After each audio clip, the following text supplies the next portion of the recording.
Hey Tony, what's up, man?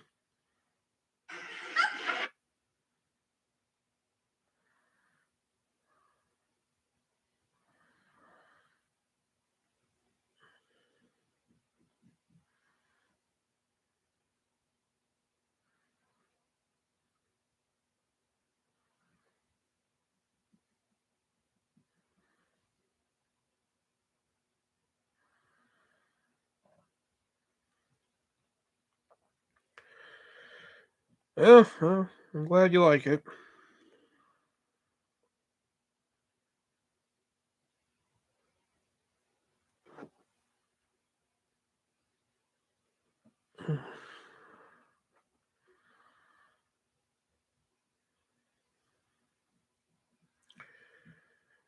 Oh yeah, I've been seeing that. I've been watched that.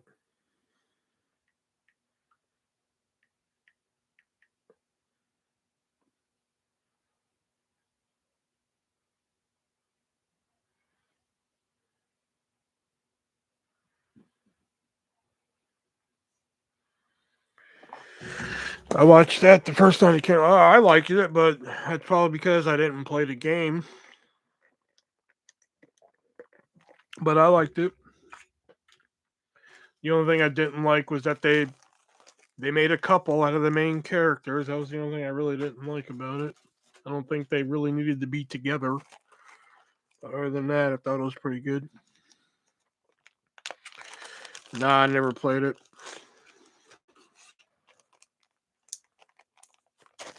That's why I was kind of confused as to why there's a TV show. I'm just like, what the fuck? I mean, it's just about a bunch of people driving in cars shooting each other. What fucking story can there be? Yeah.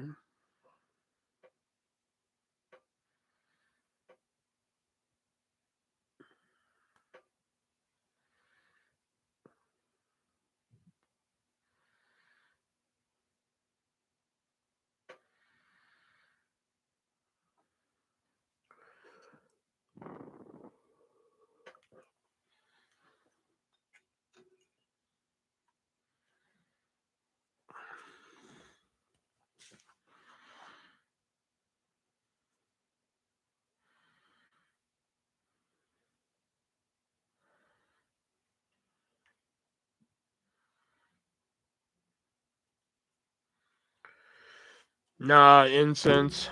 I don't know. I've been getting some bad allergies lately, so I feel like the incense helped me when I'm sitting in the basement.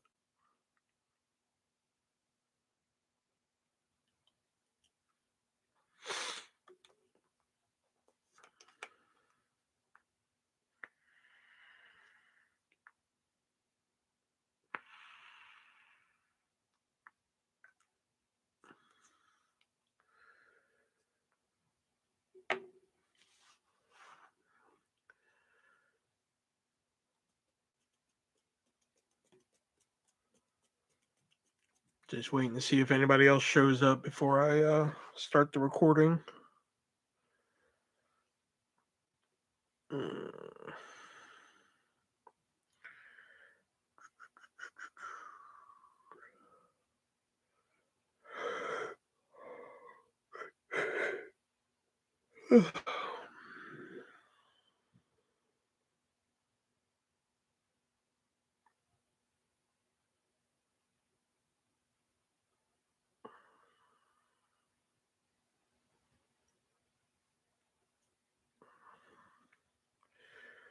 Guess I should share it.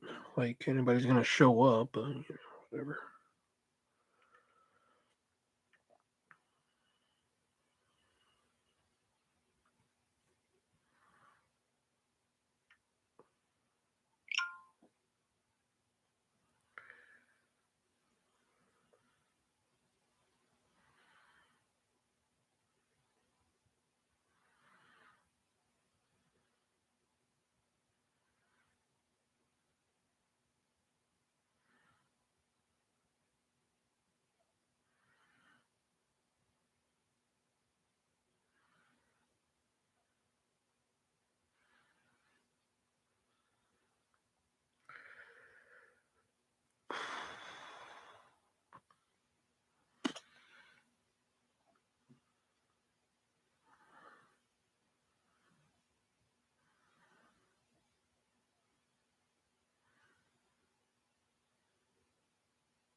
Well, shit, I might just turn this off and just fucking record it normally. Fuck.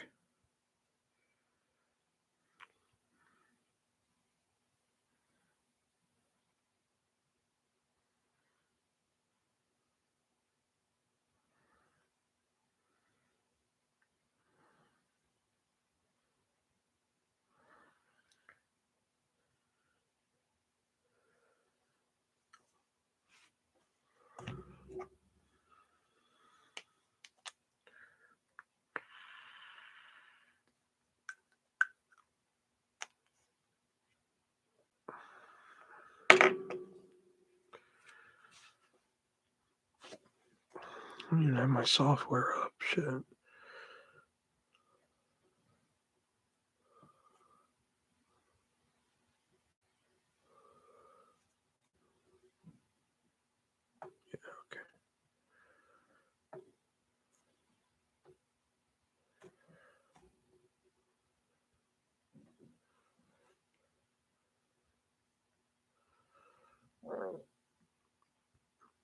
There we go.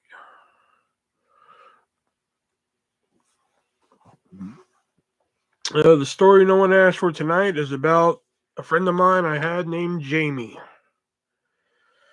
Pretty interesting shit here. So.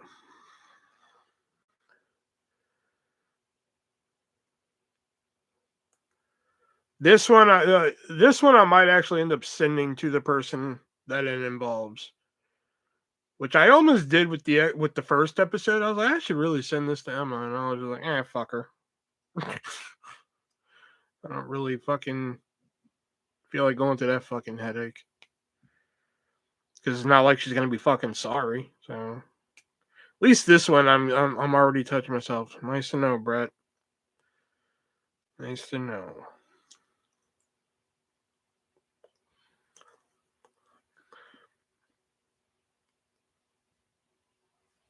You can. I just can't guarantee I'm gonna fucking get to him because I get on like a roll, But you can if you like,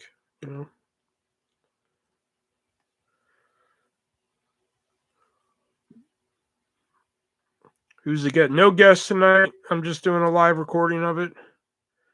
Wear my butt plug. All right. If you guys haven't heard the Jax episode, that's up. She barely talks in it, but we got some good info there. And of course, Nick's episode is up.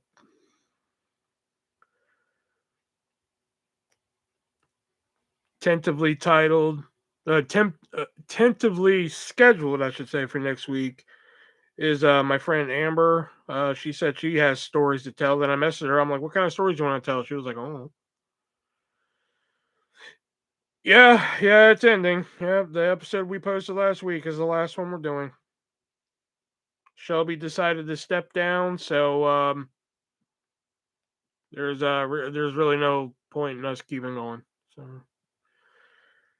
Nick was just like, well, why don't just me and you do the show? Which I have no quarrels with doing the show with Nick, but like Shelby was a real good comic foil for me and Nick at certain points. So that's why I was just like, well, fuck, if he's not gonna, no official final podcast, no, because we were gonna review Beyond the Mat this week. That was our topic, and Shelby came to us yesterday. He was like, I don't feel like watching Beyond the Mat this week, and we're like, okay, So Nick was just like, so you're gonna do it from memory?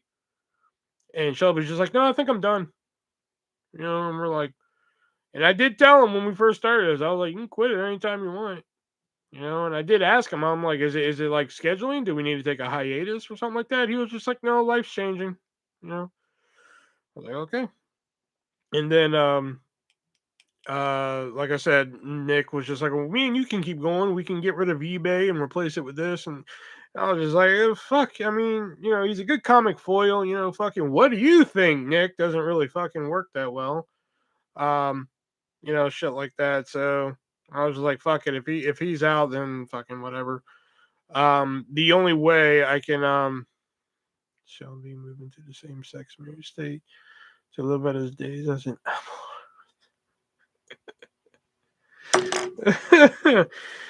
Fuck, I kind of want to send that to him, but like I kind of don't. So it was a good run. I mean, yeah, because like I've said before, like I've said in the past, we we um we we talked about we were just gonna do it till episode 10 just to see how if things didn't take off that well, and shit like that. We were just gonna say fuck it at episode 10, but we were having so much fun doing it that then we said episode 30. We're like episode 30, we're done. But again, we were just having fun getting together every night and doing it. And like, yeah, we weren't the fucking biggest thing on the internet. We weren't breaking the internet or anything. We would have loved if more people fucking listened, you know. But it was a good way for us to get together and bullshit about wrestling every week. So.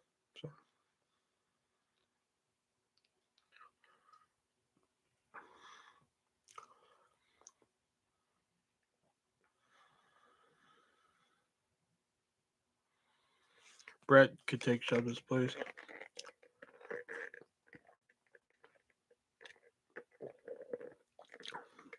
There's only one place in that there's placing. There's only one person that I would let take Shelby's place, and that's our old friend Alex. But me and him had a falling out, so you know.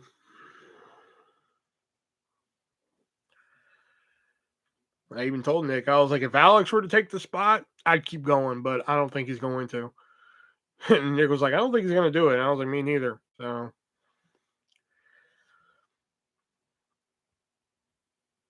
And plus, I did not have a good week at work. Like I ended up yelling at one of my employees in the store. I was in the right though, to be fair, and literally almost quit. Like I've literally already started putting in job applications elsewhere because I'm fucking done with that place. You know, so just Shelby quitting was just the cherry on top of the sundae. Did you ask how's it? No, he's blocked me.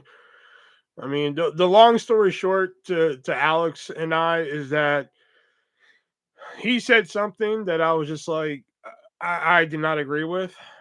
And we kind of went back and forth. And then he brought my kid into it, which I thought was completely unacceptable. And then, it was one of those things where like time was healing all the wounds. But then again, it just kind of blew up and he cut me off, you know.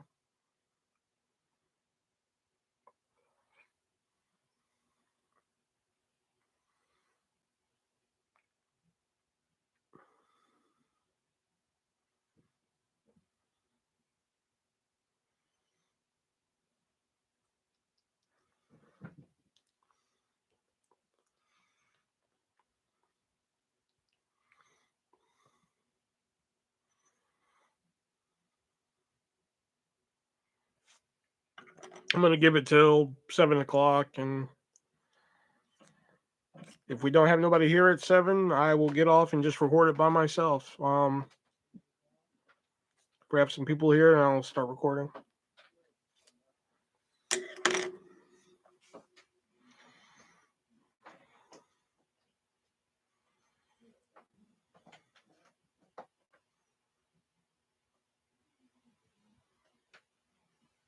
No, but it's in the box behind me. I don't know if that little podcast is ready for my wrestling knowledge. Oh yeah.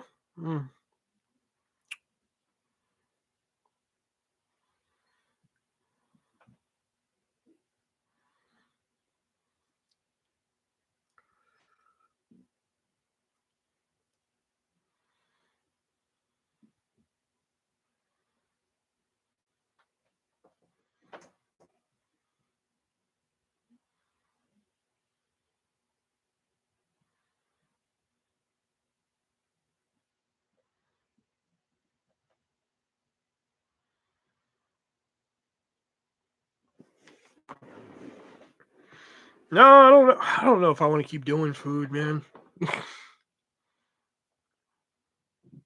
I didn't want to do food to begin with. I never wanted to be in food service. It's just one of the things that kind of fucking happened. You know.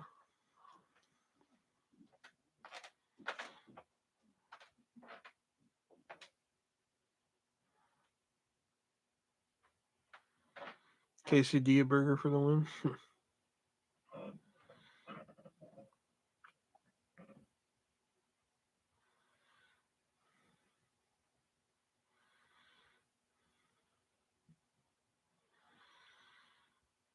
I had about 7 more minutes, and then Chubbs has been released from his No, he hadn't been released from his contract, but he stepped down from three-way dance.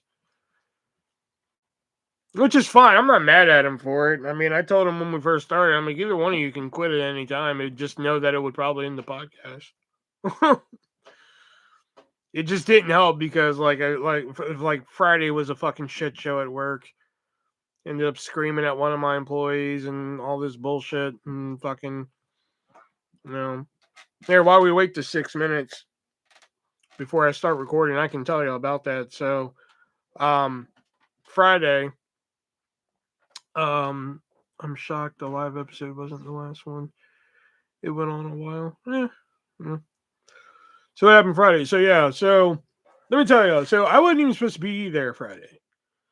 So my mom just recently had bypass surgery.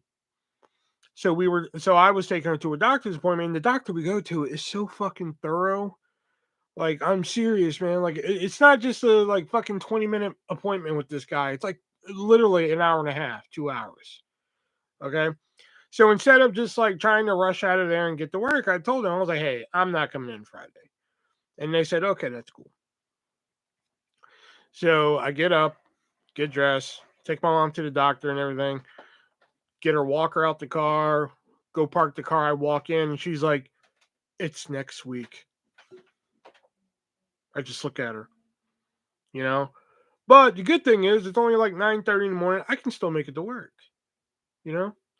So I drop her off at home. I run in, I get dressed, get in the car, and I hop to work. I get there and I can tell right away something's wrong. I'm like, something's telling me I shouldn't have fucking showed up today. You know? So day goes off without a hitch. Everything's going fine. You know? So now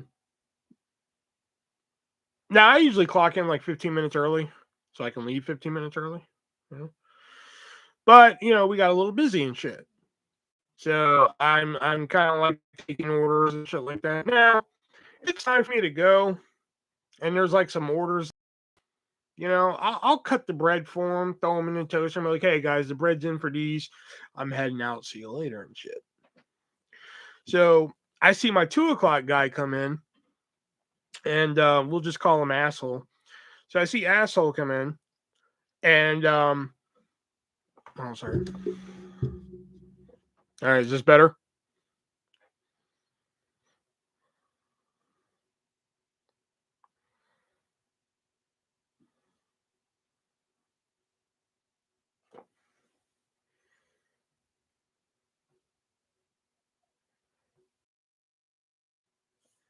All right, what about now?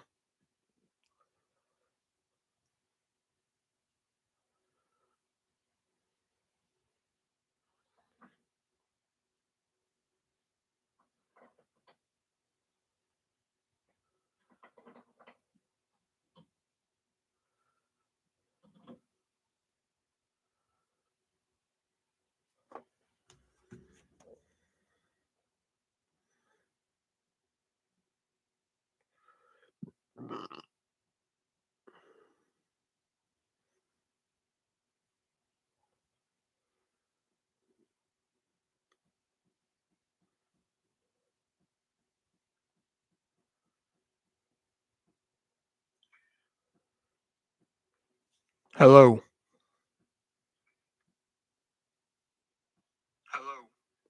All right, I got good audio on my end. So, Asshole comes in. And up until this point, I had no problems with this guy. I worked with him one time before this point. Had no issues with him. So 2:00, time for me to go. What? How are y'all not hearing me? All right, I got good audio on my end. So, Asshole comes in. And up until this point, I had no problems with this guy. I worked with him one time before this point. Had no issues with him. So 2 o'clock. Yeah, that's your end because I got perfect audio over here.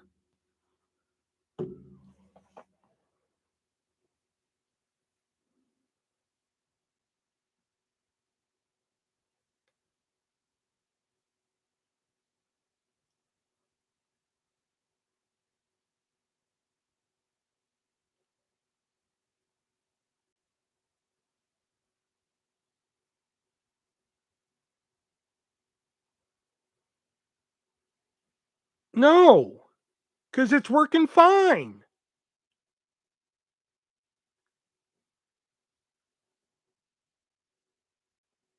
It's on your end.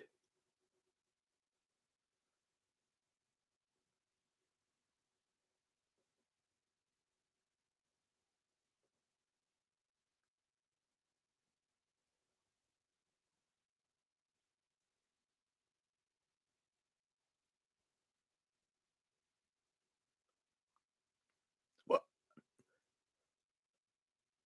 I'm looking at my fucking feed and there's perfect audio, so I don't know what y'all want me to do. Figure your own shit out.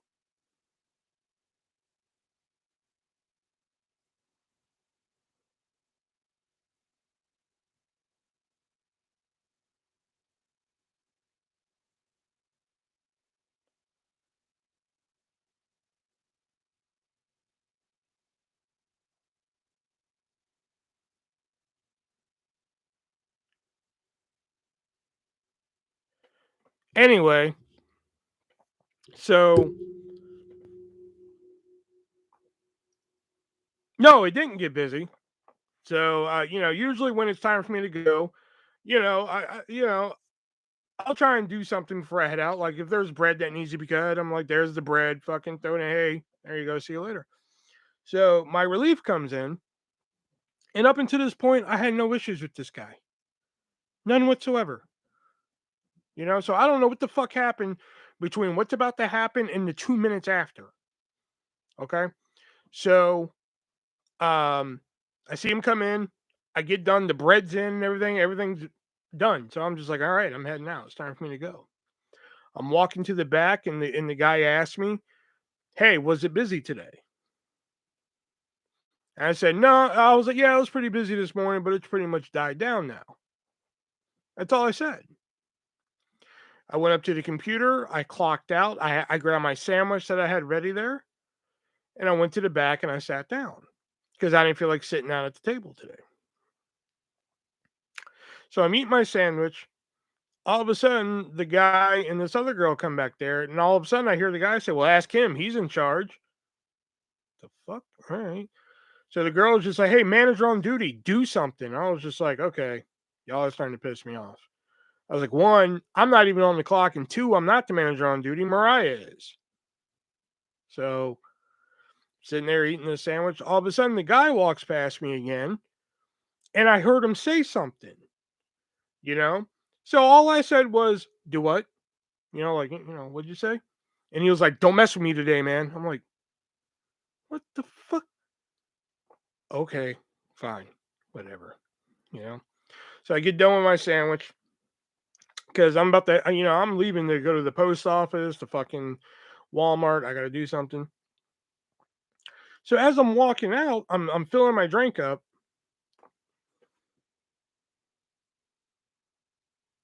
Oh, now you fucking call when I'm in the middle of a podcast.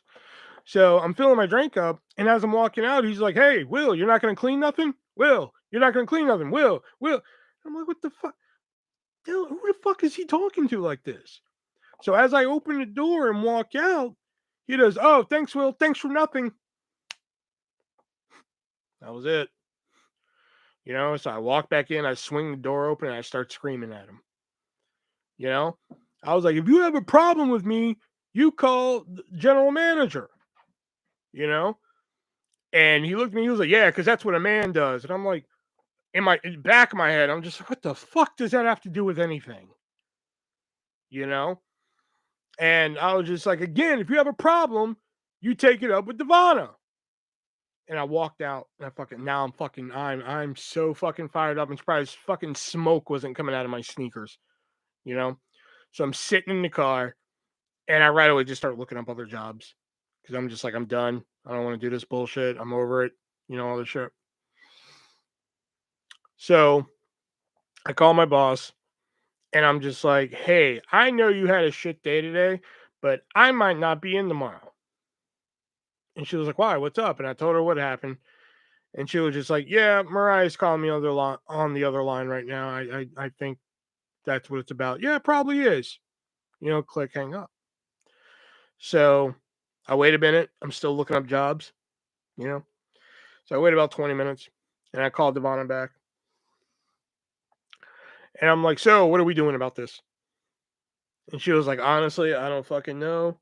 I'm not even going to be working there much longer. If you don't want to come in tomorrow, I'll completely understand. Just fucking let me know. And I was like, honestly, I don't even know if I want to come back because that was completely 100% unacceptable what he did. If you have a problem with me, that's fine. Either A, pull me to the side and talk about it, or B, bring it up to the manager or some shit, you know? So she's like, yeah, I agree, and shit like that. So I hang up. I finally get my shit together and I leave the parking lot, that is, because I was sitting in the car the whole time outside the parking lot. And I finally just say, you know what? Fuck it. I'm calling our regional manager. Like, I'm done. So I asked him, I was like, hey, can I have Jeff's number? She goes, yeah, sure. Here's Jeff's number. So I'm going to Walmart. I said, fuck the post office. I'm not going. I don't feel like it. I needed to get shit at Walmart there. I need to get my mom's medicine.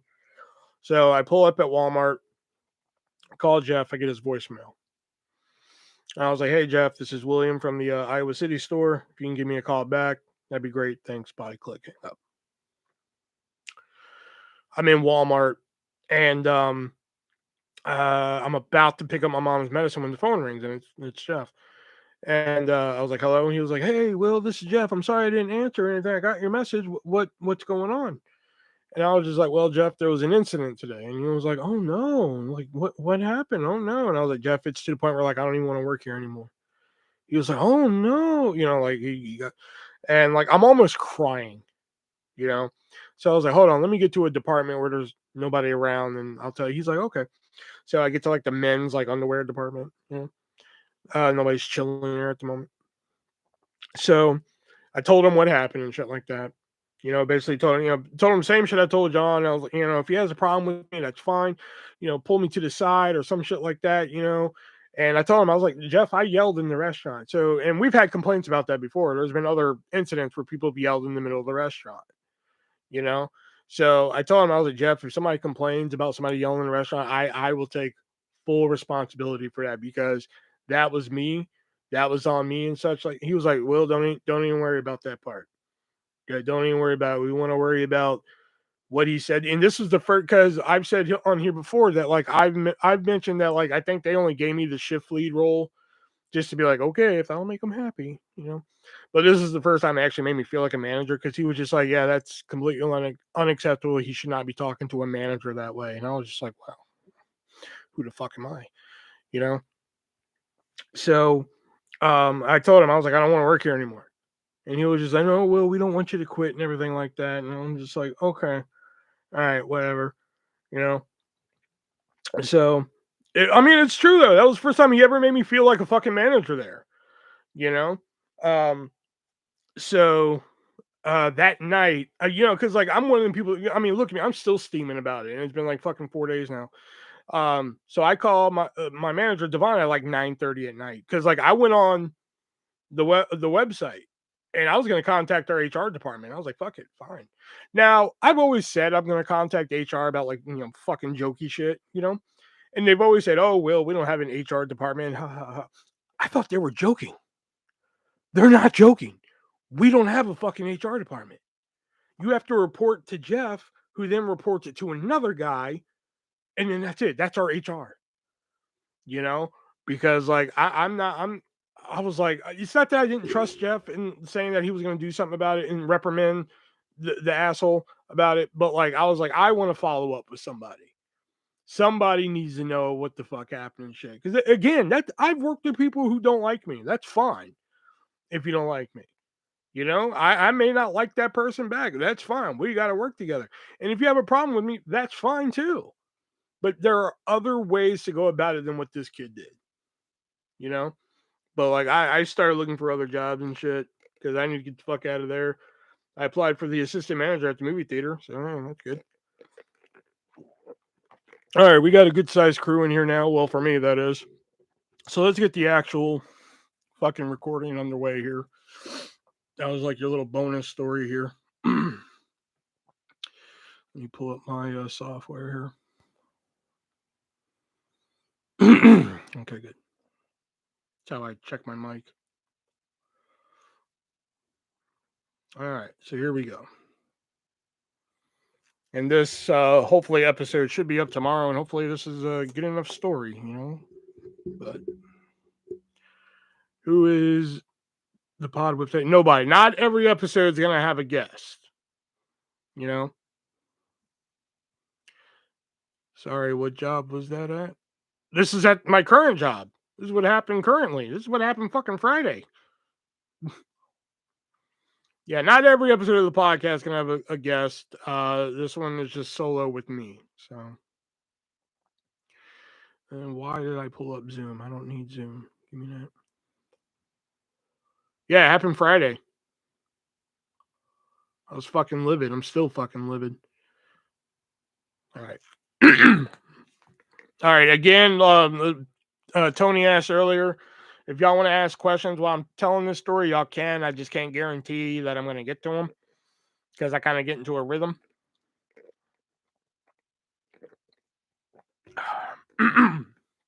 But if y'all hear something, I missed the whole start. Oh well, sorry to hear that. Here we go. We're already losing 2 people, so here we go.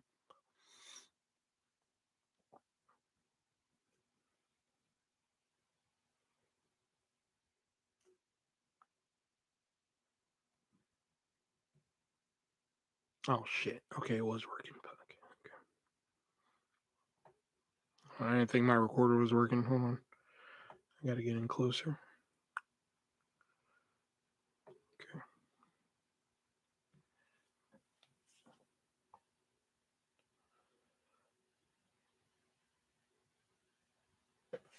What the hell?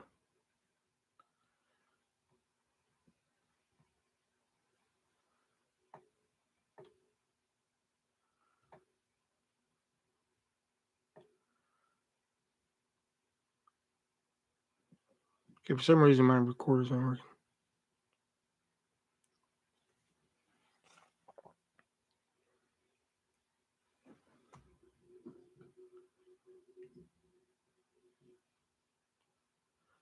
Okay, what the fuck's going on?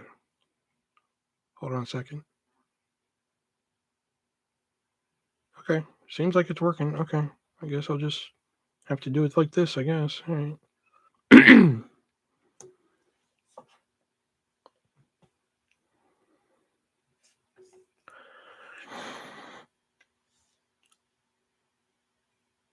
What's up, guys? ArtistVersion1 here, and welcome back to another edition of Stories No One Asked For, the podcast, which is the podcast that is based on my book that I wrote a few years ago. And this one we are doing much like we did one of the episodes of the previous three-way dance wrestling podcast. We are doing a simulcast here on YouTube, why I am also recording here as well.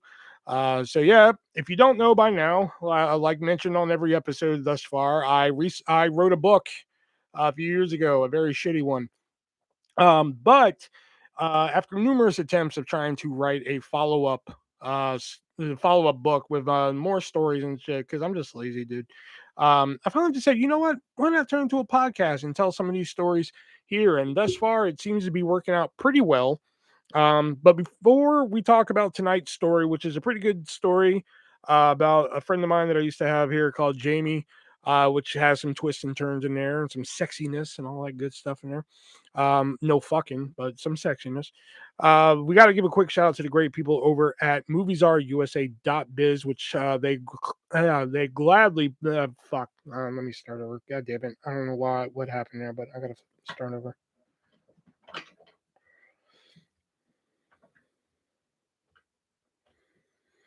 This is what happens when when it's me, Nick, and Shelby. I don't really give I don't give a shit if I fuck up later. But like when it's me, I gotta fucking have it right. Yeah, I'm sorry. I just gotta have it right. Here we go.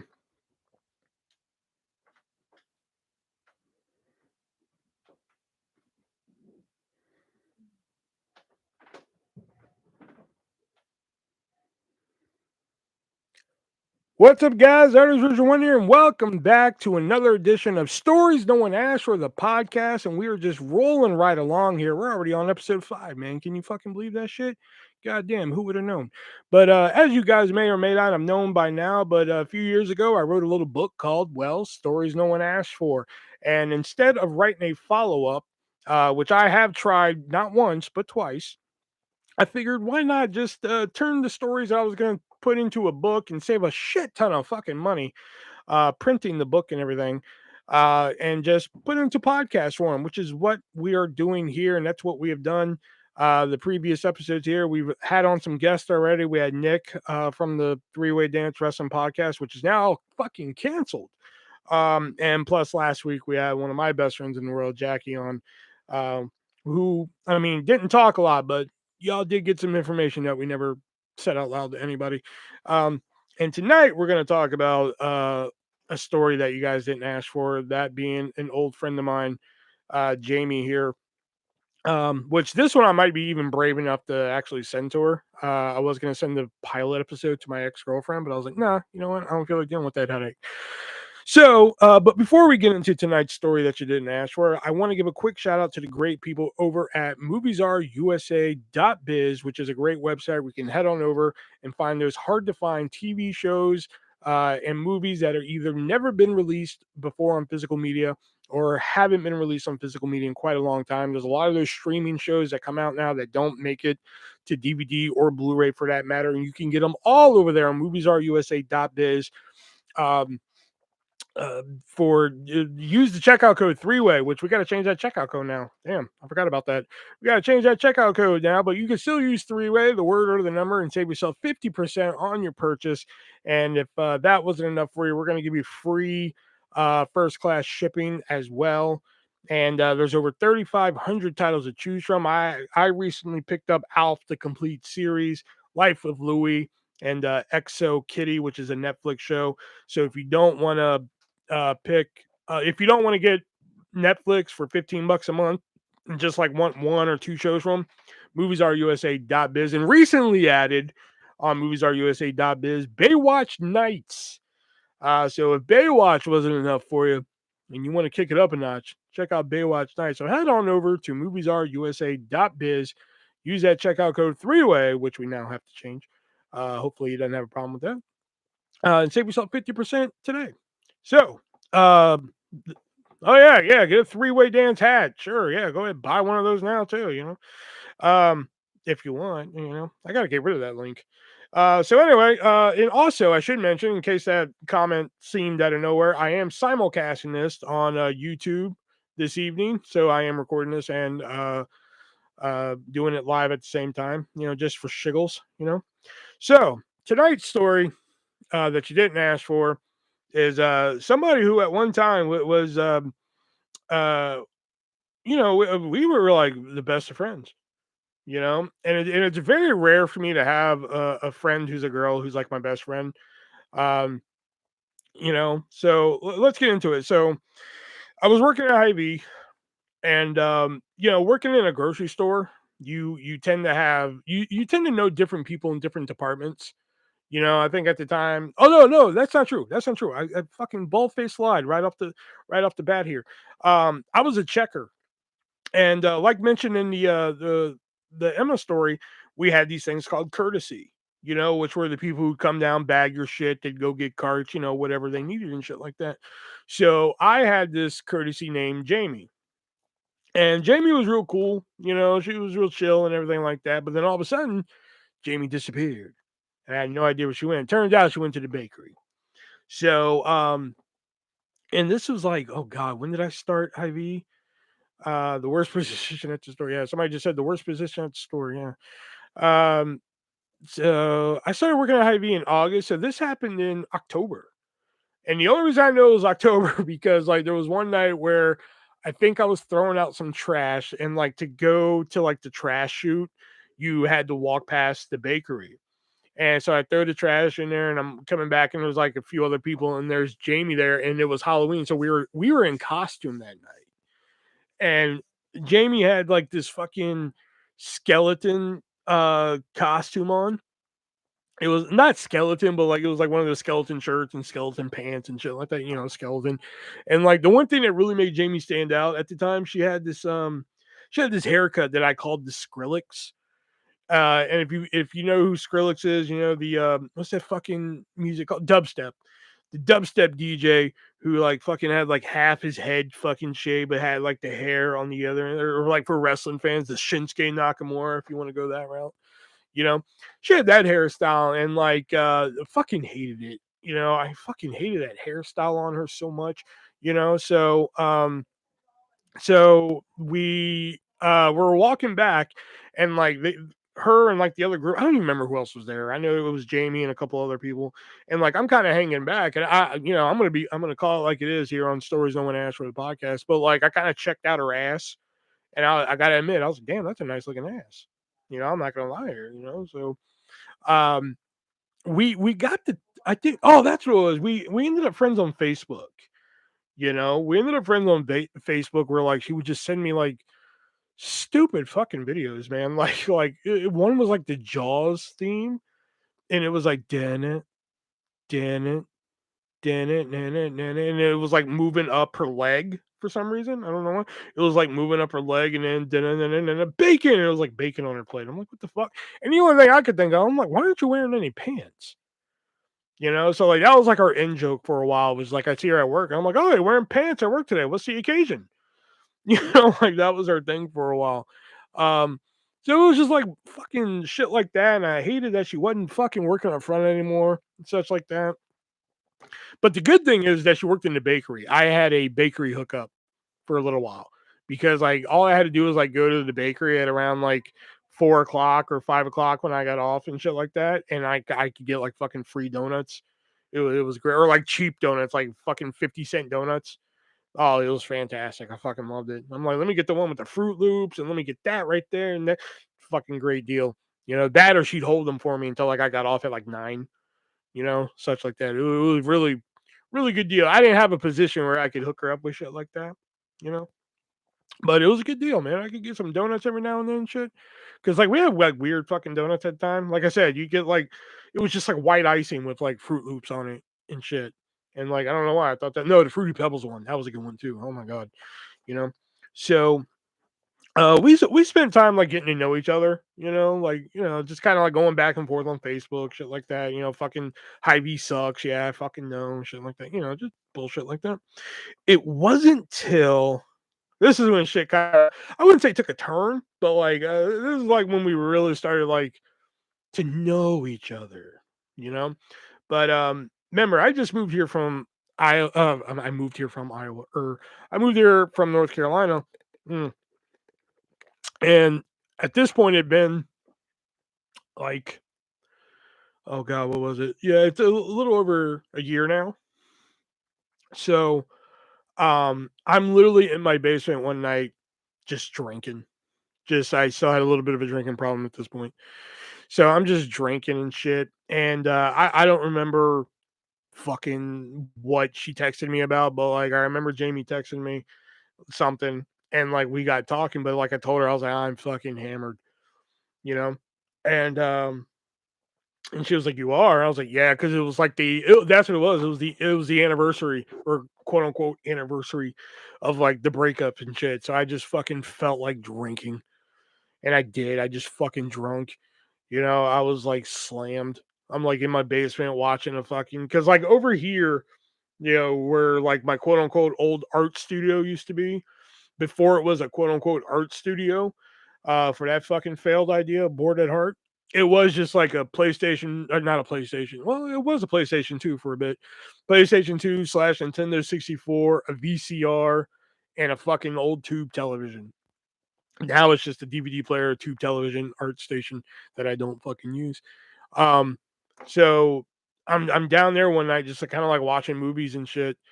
And we were texting, and I'm telling her about the breakup. And I think it was the first time I ever told her about the breakup. You know, I was like, fucking breakup sucked and shit like that. Fucking, you know. And again, you know, I was kind of like sloshed to this. So like the like little bits of fucking conversation that we did have, I don't fucking remember. I just remember certain parts, especially this one. So she eventually tells me, so she was like, "Do you know so and so at work?" And I don't want to say who that person was, but I was like, "Do you know so and so?" I was like, "Yeah, yeah, you know." And she was like, "So, I kind of sent a topless picture to him." I was like, "You did? Why?" She was like, "I don't know. We're talking and shit kind of happened and shit." And I was like, "Fucking right on, man." You know, because I was drunk, man. You know, so I was just like fucking drunk. You know, because I was so gone. But I was just like, "Fuck, man. I wish I got like fucking pictures like that and shit. I miss those days and shit. You know, just fucking gone." Mm. So, um, next thing I know, man, fucking boom, Jamie's titties right there in my fucking Facebook inbox and shit. And I was like, fucking hey, man, right on, man. So then we're talking about music all of a sudden, and we were talking about the song "Ditto" by Cassie. You know, she said she's in love and so in love with me. I said ditto, ditto, ditto. You know, like that. You know, it's a fucking fire song. I can't listen to it anymore, but whatever. Um, but it was a good song and shit. So we were talking about that. Uh, and then she was like, "What if I sent you?" Or fuck, who? I can't remember who posed it. To be honest, I know one of us posed it. It was just like, "What if I send you?" Or "What if you send me?" One of the two. No, it was her. That's what it was. It was her. She was like, "What?" She was like, "If I send you a video of my boobs to that song, you can't tell nobody about the fucking the person that I sent my boobs to." I was like, "Deal," because I'm fucking drunk. I don't care and shit. So, uh, lo and behold, man, 2 minutes later, man, boom, there's the video and shit like that. Fucking screenshot. She was like, "Did you seriously just screenshot that?" I'm like, "Yeah, yeah, I'm drunk," you know. And she was just like, "Oh my god," you know, because like I'll be honest, before like, oh god, I had Snapchat for a while before that, but I didn't know that like person got a notification when you screenshot shit for a while. So fun fact there, you know. So I think, oh fuck, and so shortly after that, I became like her nudity fucking like filter, so to speak. Like she was dating some dude from Hungary or Turkey. I don't know, one of those two countries. Um and so she was just like, "Okay, I need your opinion on something." I'm like, "What's up?" And she was just like, "Is this a good nude to send?" And it would just be a picture of her topless and shit. And I'm just like, "Yeah, it works for me." You know, like if that person doesn't like it, then I don't know what the fuck their problem is. She'd be like, "Bet, okay, cool, I'm gonna send that one," and shit like that. You know? Or like, oh god. See, some of this shit, like I don't even remember, but like I don't remember like how we got to it. But like I just remember one time just like getting a GIF. A GIF. All right. A GIF of her like blowing some guy. And I'm just like, I was more amazed of just like, where the fuck do you make your own GIFs and shit? You know, I was more amazed by that than like fucking like, why are you sending me a GIF of you blowing some dude? Which was the guy that she was seeing and shit at the time. You know, so I was just like, where the fuck do you make GIFs at? You know, I've always just seen GIFs. I didn't even know you could fucking make GIFs. You know, like fuck, I didn't even know. So I was like, where the fuck do you make GIFs at? You know? Oh yeah, by the way, why you gobbling knob? You know, so that was like the second thing on my fucking priority list, you know? So this goes on for fucking months, you know, like I was always her nudity filter and shit, you know. So I mean shit, but I'll be the first one to tell you fucking right now. I had no quarrels with it. You know, I'm not gonna fucking be like, hey, you're sending me too many tit pics. You know, like fuck, come on. What the fuck am I? You know? So we eventually started hanging out and shit, you know. Like fuck, man. We used to go to this one place. We have this one place around here called Leonardo's. And like up until like hanging out with Jamie, I didn't really go out that much here. You know, I fucking just went to work, went home, fucking did whatever, and that was that. I didn't really go out that much, you know? So she was like, "Have you ever been to Leonardo's?" I was like, "No, what the fuck is Leonardo's?"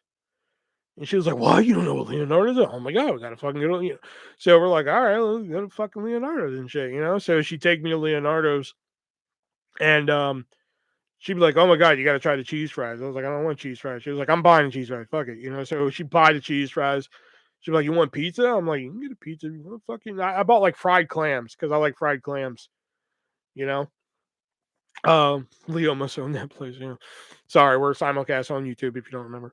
Um, so I got fried clams. She got like the cheddar bacon fucking waffle fries, and she got a medium fucking a medium or a large, one of the two. I think it was a large. Now I think about it, a large pepperoni pizza. Because like fuck, I mean, she liked to eat. I'll give her that much. You know, she couldn't hang with me when it came to food, but she liked to eat. So she's like, "You gotta try these waffle fries; they're so good and shit like that." And like we would just sit and fucking have like probably conversation that like you really shouldn't have over dinner. Like I remember one specifically. Um, it was just I think it was just like her asking me. It was like, "If you could fuck me, how would you want to fuck me?" I'm like, "Oh, totally from the side." And she's like, "What? Really?" And I'm like, "Yeah." Like just like really, I'm like, I can only imagine what was going through people's heads if they heard this conversation and shit like that. You know, like we just have just like you would think that we would talk like there's nobody else in the fucking room. That was always like our conversations that we would have and shit.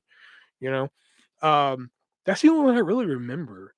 But like I know we would always talk like there was nobody else in the room. You know, but she would eat these cheese fries, and that's like the thing that she was like fucking game for the most, man. She's like, "I gotta have these fucking cheese fries and shit." And I'm like, right on. Um, so, um, so she's eating these cheese fries, and all of a sudden she takes like a bite of the pizza. She's like, "Oh, this is good pizza." And I'm like, "Yeah, this is it's pretty good pizza and shit." She's like, "All right, well, I'm gonna get a go box." I'm like, "Cool." So she gets it to go and shit like that. Never touched that pizza again, man. I just went home with a full fucking pizza and shit. So I was like, I was good for the night, you know? So hold on. So, and the thing is, when we would hang out, we would post shit on Snapchat and everything. Like, there was a song by Megan Trainor at the time called Me Too. Like, if I were you, I wanna be me too, shit like that.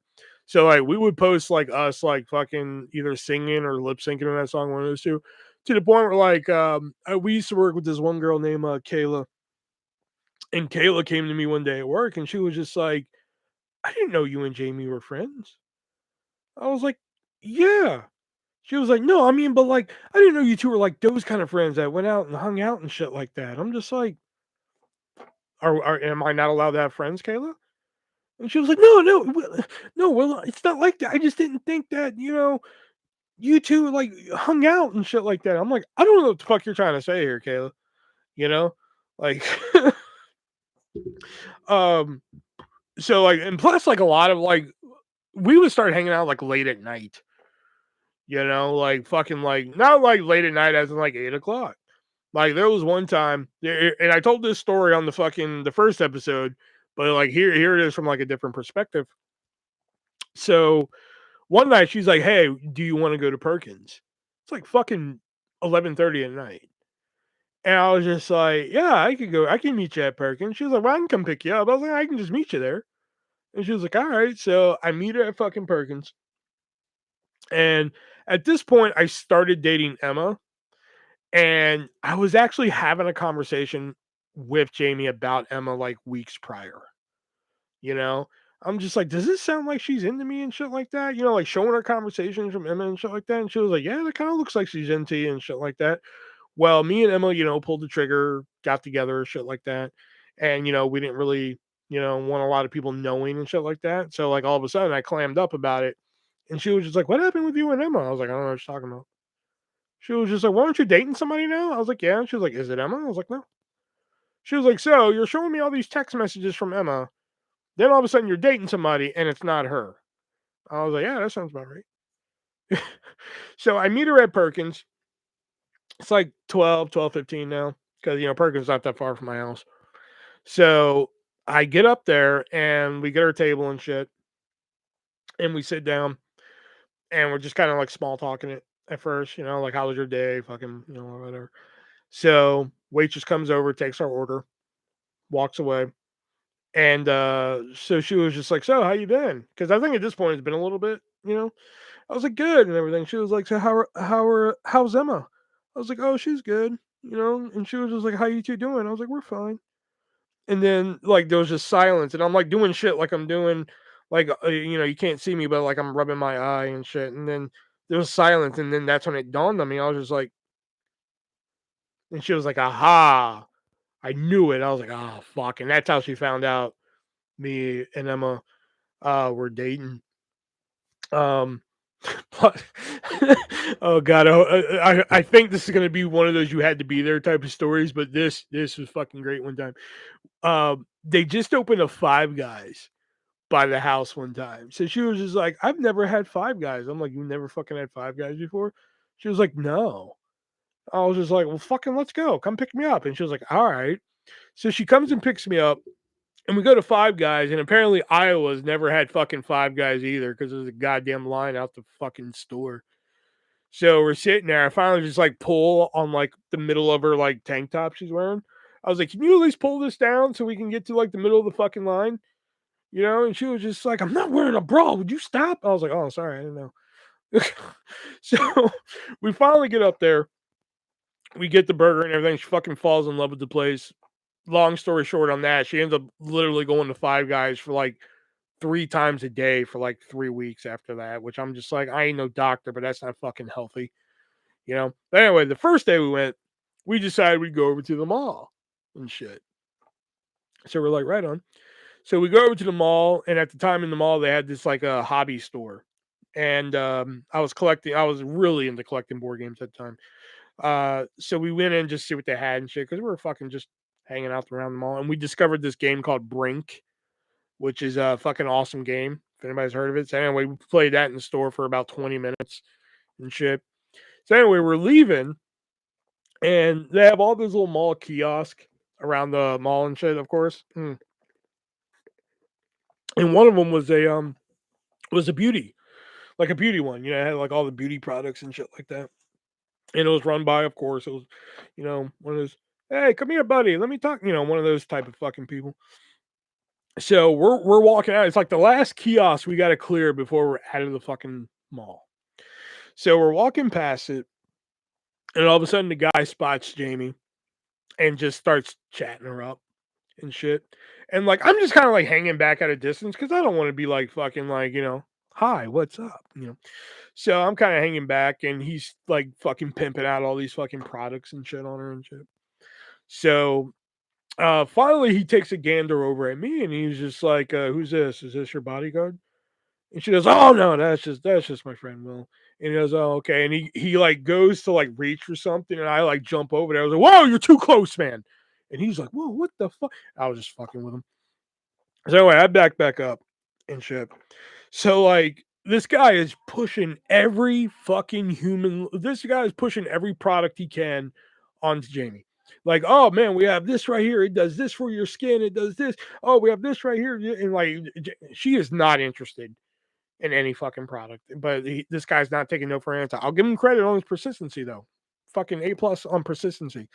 So finally it gets down to like this like $120 package to literally like to selling Jamie fucking something that was like $9. I don't even remember what it was. I want to say it was like a fucking skin buffer or some bullshit. I don't even fucking remember, you know? So he was like, "Come on, you buy this right here, and it's going to be, let me do the math right here, and it'll be $9. $9 for you right now." And you take, and that's literally how he's talking. I'm not making fun of this guy and shit. And finally, I think Jamie, just to be nice, was just like, "Fine, fuck, I'll take it. So she takes that. We get in the car for like the fucking whole 20-minute drive that is from the mall to my house. I am just like, I mean, Jamie's like crying in fucking tears laughing because I'm just like, man, could that guy have fucking sold you any fucking harder? Plus they added each other on Facebook, which killed me. And like the guy's name, I'll never fucking forget this guy's name. The guy's name was Sean. Sean. Which I'm just like, are you fucking for real? Can you imagine taking him home to your mother, Jamie? Just be like, oh no, I don't want any turkey. Oh no, but for you, pretty lady, just fucking Jamie's like crying at the fucking wheel, like, please stop. I'm trying to drive. Like, oh God, I just fucking just mutilated this guy. Not mutilated him like in like a disrespectful way, but like just what if Jamie took this guy home for dinner? What just like how he would just sell fucking everything to everybody at that dinner table and shit like that. God, we laughed our asses off doing that, man. I had her fucking crying doing that.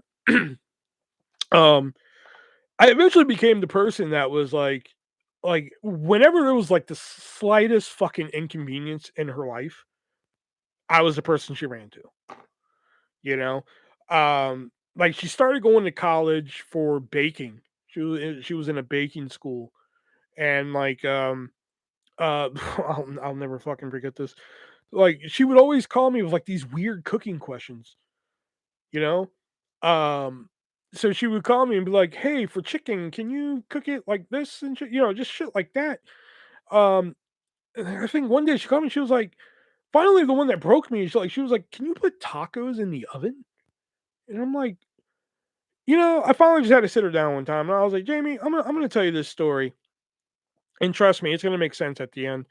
And that is, a long time ago, there was a director, Kevin Smith, and actor Ben Affleck, and they made a movie called Chasing Amy. And Ben Affleck really liked that movie. And Ben Affleck went to Kevin Smith and said, "God, I really want you to write another movie like uh, Chasing Amy again. Who else but you to write it? Fucking write it, man. Write it. You write it."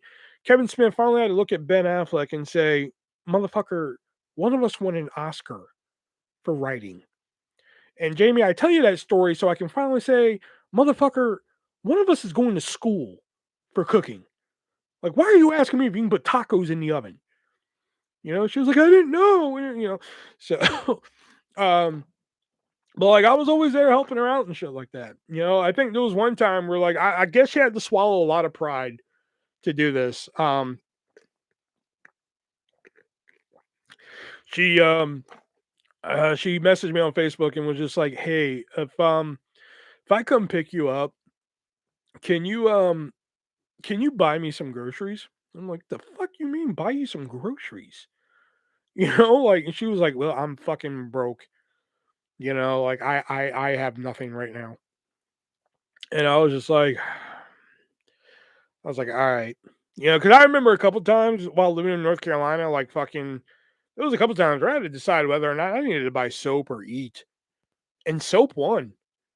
Like there was a couple times that fucking happened and shit. So like I understood her position there. So I was like, all right, if I were asking, I would really hope the other person on the other end of that phone would say yes as well. So I said, all right, come and pick me up. So I literally take her to the store. I was like, what do you want? She was like, I don't know. I'm like, oh great, we're off to a great start here. So uh so I ended up buying her like a case of water because a case of water was like fucking $3, $4, something like that. Ended up buying her bread, peanut butter, jelly, I think some chips. I ended up buying her like $30, $40 worth of shit. At the time when $30, $40 would buy a bunch of shit. And she was happier than a pig and shit. And she was like, "Oh my god, thank you." And then like when she got back on her feet, she actually made me a Oreo cheesecake because she was in school for fucking baking. I thought it was the least she could fucking do for me. The only bad thing is about that, I remember the fucking day that she made me that fucking cheesecake. And here's what happened. Here's a little side fucking story with this. So like I went over to her apartment to was that the day I got my fucking eyes dilated? I think it was. Yeah, I got my eyes dilated. So I messaged her, like I started walking home and I was like, this ain't gonna work. So I messaged her and I was like, hey, could you possibly come get me? And she was like, hey, why don't you just come over and I'll make that fucking cheesecake for you? I'm like, fucking hey, let's go. So she comes and picks me up from the fucking come and go that I'm at. Giggity. So we go to her house and she starts making this fucking cheesecake. And I'm wearing like this, like, I wouldn't say American Eagle. It was like a different brand, but it was like American Eagle jacket and shit. I fucking love this jacket. And I took it off because, it was warm in her house and shit like that. It was the first time I've been to her apartment, you know? So she was like, okay, this is my kitchen. This is my roommate's room.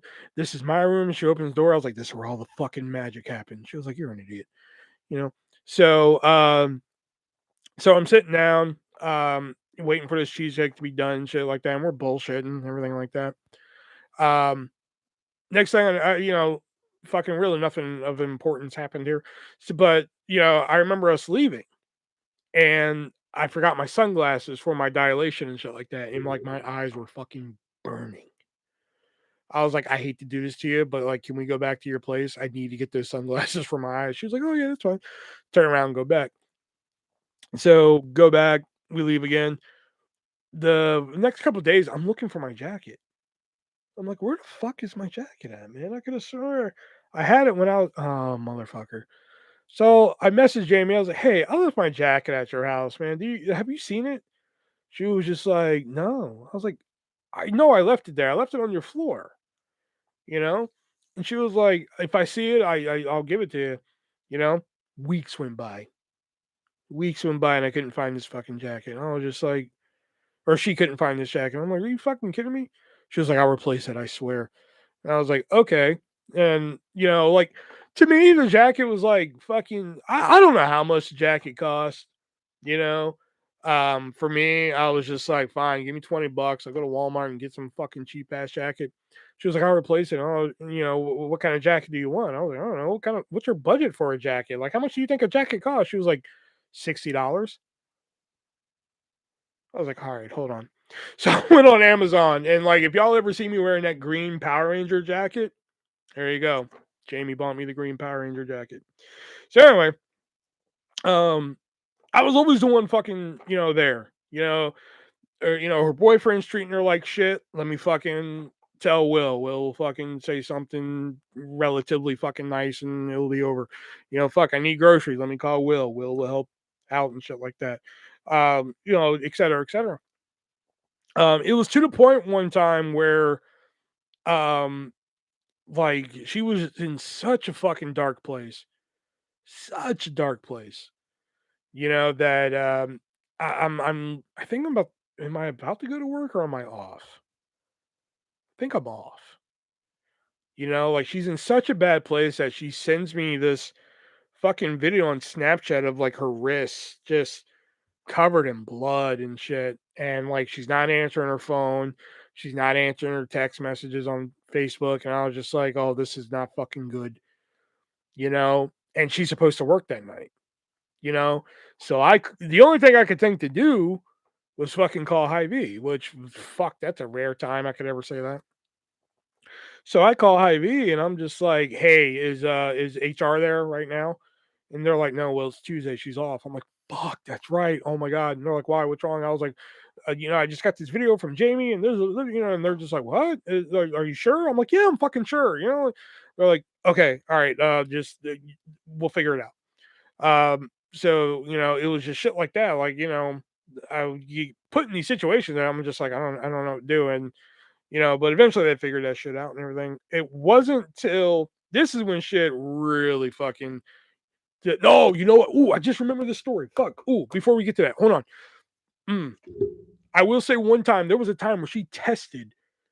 Maybe she didn't do it on purpose, but in my eyes, it looked like she was testing my fucking relationship with Emma.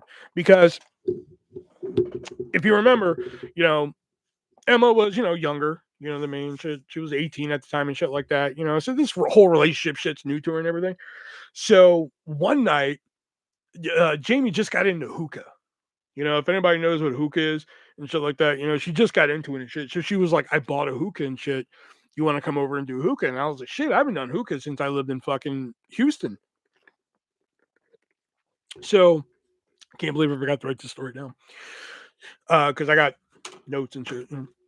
So anyway, so she's like, hey, you want to come over and do some hookah? I'm like, fucking hey, let's roll. So she comes over and picks me up and shit. And it's fucking freezing that night. Now I'm not real big into hookah, but I'll do it in occasion and shit. But we stop at the come and go before we go to her house. And like I grab some grape, I believe. Grape Swisher Sweet cigars and a fucking lighter. I don't know why that's relevant to the story. It's just shit that I remember. So anyway, we go to her house and shit. Okay, now she just moved into a new apartment, you know. So I'm checking out. I think this is the first time I met her new. Yeah, it's the first time I met her new apartment. Yeah. So she's like showing me like this is the kitchen, this is this big living room. Look how big it is and shit like that. This used to be my roommate's room, but now she's gone and shit like that. Here's my room, big ass room, fucking shit like that. I'm like, right on. So we go sit in the fucking living room, and like I don't know. Fuck. I'm like, I always look back at this story and I'm just like, I think I missed something here. I don't know if it's my brain telling me like, oh fuck, you really missed an opportunity with that one, fat boy, or maybe my brain just trying to turn it out into something that I wanted it to be. I don't know. One of the two. So anyway, we're smoking hookah in the fucking living room. All right. And like, we're just chilling, relaxing, same thing we usually do and shit like that. And I can't remember what it was that she needed to get, but she was like, I'm going to go to my room and grab whatever the fuck it is that she was grabbing. I don't remember. And she was wearing like these green, um, uh, not cargo pants, but, they were like, kind of like khaki esque or maybe capris. I think that would be the best way to put it. Anyway, she was wearing like these like olive green capris and shit, you know? And now remember, I was like at one time, fucking her nudity filter and shit like that.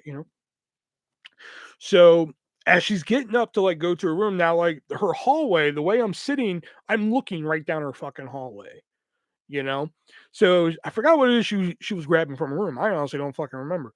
Um, and even if I did, I'd probably forget from what she's about to do.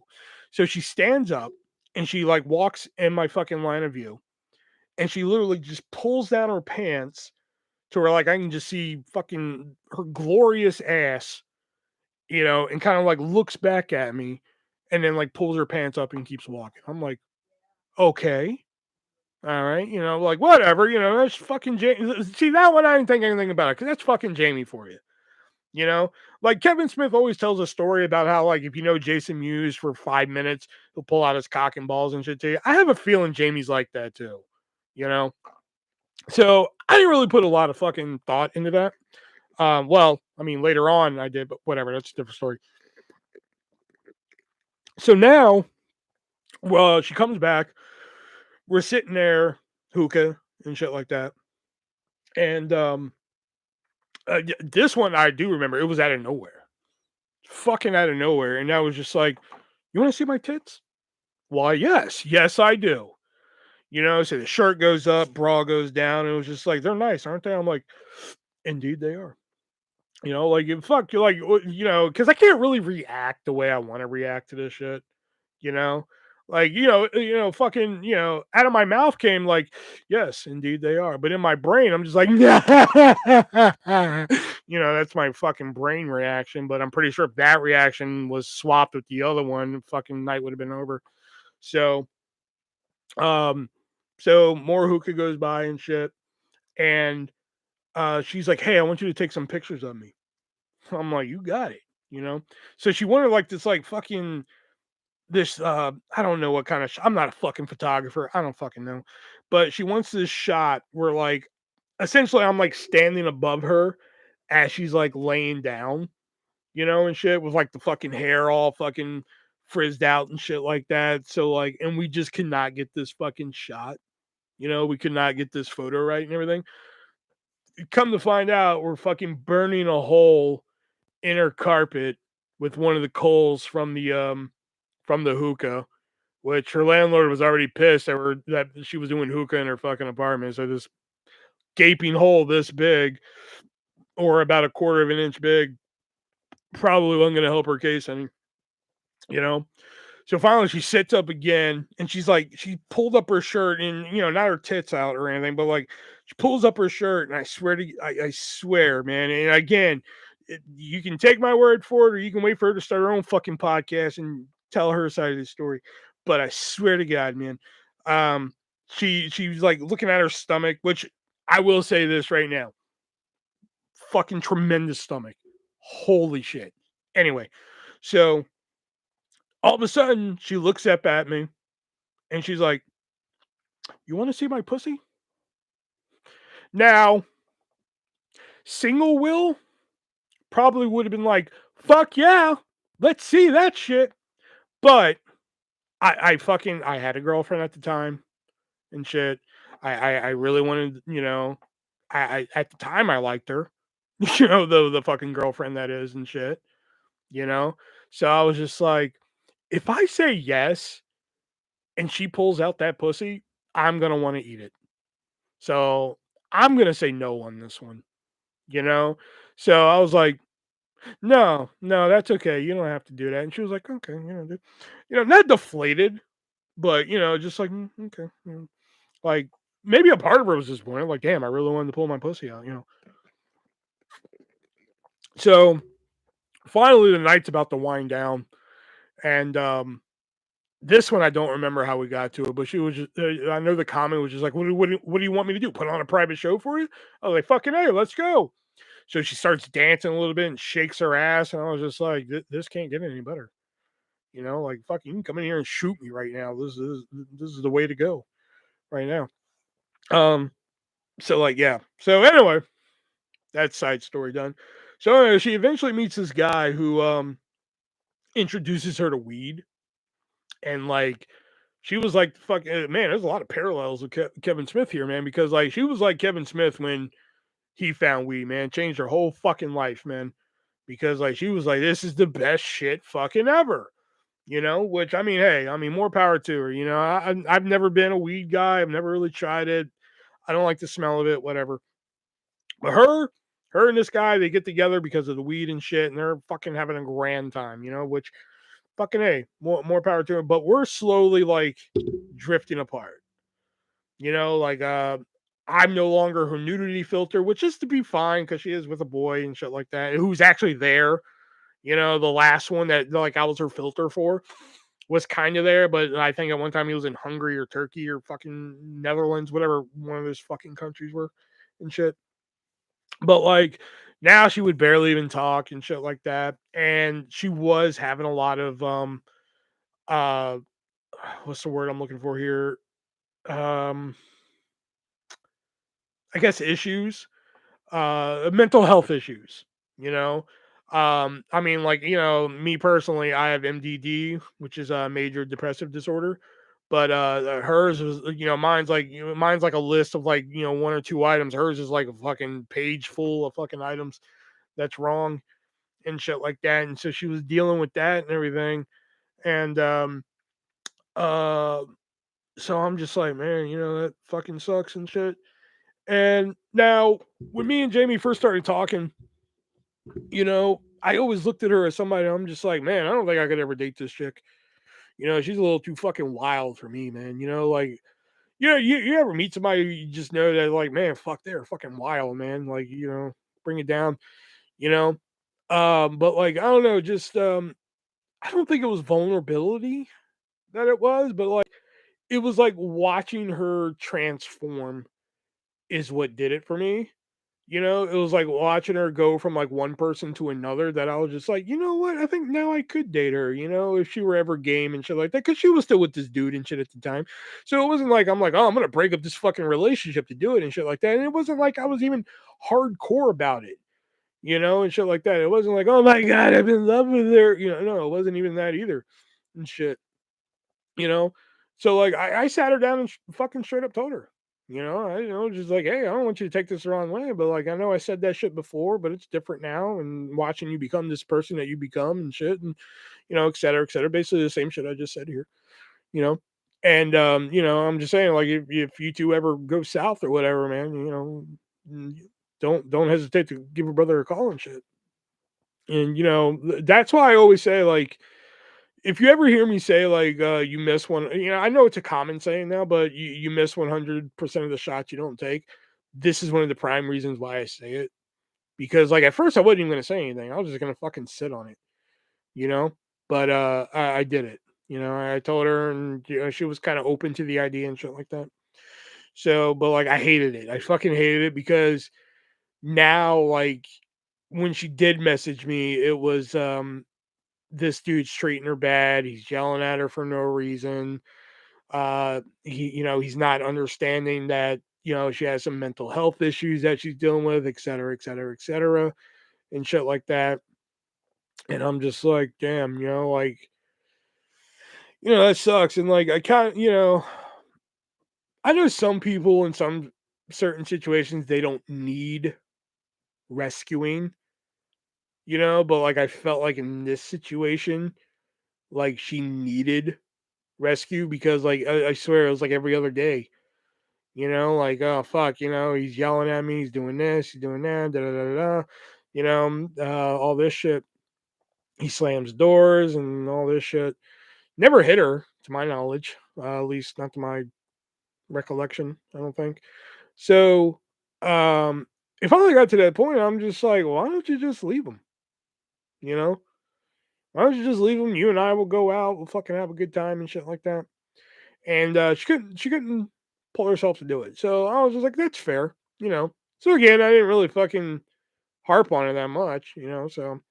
So that's fair. I mean, there's plenty of women who are in I don't want to say abusive relationships, but I'll just say terrible relationships that who, they're just like, oh fuck, I need to get out of this relationship, and then they fucking stay with them another, 2 or fucking 9 years. Um, fuck, I know somebody right now who fucking they're being beat by their boyfriend and shit, and they went off and married him, which I'm just like, huh, you know.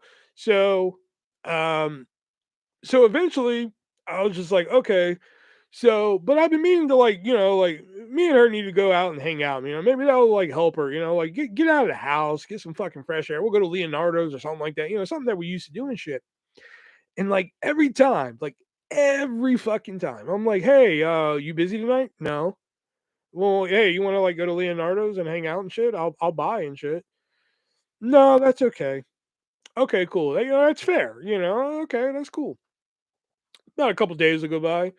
Hey, Jamie, I'm off tonight. You want to go, hang out and do something? No, that's okay. That's fine. Okay, cool. No problem. This would go on a couple times. And like, I get it. The mental health shit. I mean, like, honestly, the day of this recording, yesterday, I literally slept for 17 hours because I didn't want to get out of bed, you know? So, like, I get that feeling, you know? So I slept from 4 o'clock yesterday to 9 a.m. today, you know, on and off, you know? So I get that feeling of not wanting to do shit. You know, it wasn't till like I was like, "Hey, you want to go do something tonight? Get dinner or something?" And not like in the like fucking like, "Hey, let's get dinner." But it was just like, "Hey, you want to go get dinner like we used to and shit like that?" No, that's okay. Okay, cool, no problem. I swallowed it. But it wasn't till like she like an hour after she or 1 or 2 hours after she'd be like, "Hey, I don't want to do anything." That's cool. She would post shit on Snapchat of like her and another friend going out getting drinks and shit. And I'm just like, the first time I was just like, okay, whatever. That's fine. Like maybe they're just like, hey, why don't you come hang out with me and shit? Oh, okay, fine, whatever. But then like by the fifth time, I was just like, okay, I'm starting to think this is a little personal, you know, because I'm just like, why, like I've offered you numerous times, like you can come hang out with me and shit, but then you're like, no, that's cool, but then you're hanging out with other people. So I finally had to have that what they call the come to Jesus moment, and we sat there and had a talk, you know, and I was like, listen, like, did I piss you off or something? No, why? I was like, listen, man, like I get it, shit upstairs is fucked up right now, the head thing, and I get it, man. Like fucking maybe not to the degree as you, but like I get that shit. Because like, I have like MDD and shit like that. You have this other list of problems and shit like that you're dealing with and everything and like fucking right on and shit. But like it feels like every time I'm like, hey, you want to go do something? You're like, no, but then like 2 hours later you're out hanging out with somebody else and shit, you know? And it eventually just boiled down to, you know, I don't want to hang out with certain people. And I'm just like, okay, whatever. But it was just like, well, me and you, we can still talk online, but I don't really want to hang out. I'm like, beg pardon? I'm like, listen, I've been there for you quite a fucking lot. You know, and to be fair, she's been there for me quite a lot too. I mean, like, remember the buying groceries thing? There was a time when like I got back from visiting the kid, I was fucking flat broke. Flat fucking broke. And like I was just like, hey, remember when I bought you groceries? And she was like, yeah. I was like, you mind buying me some Pizza Hut?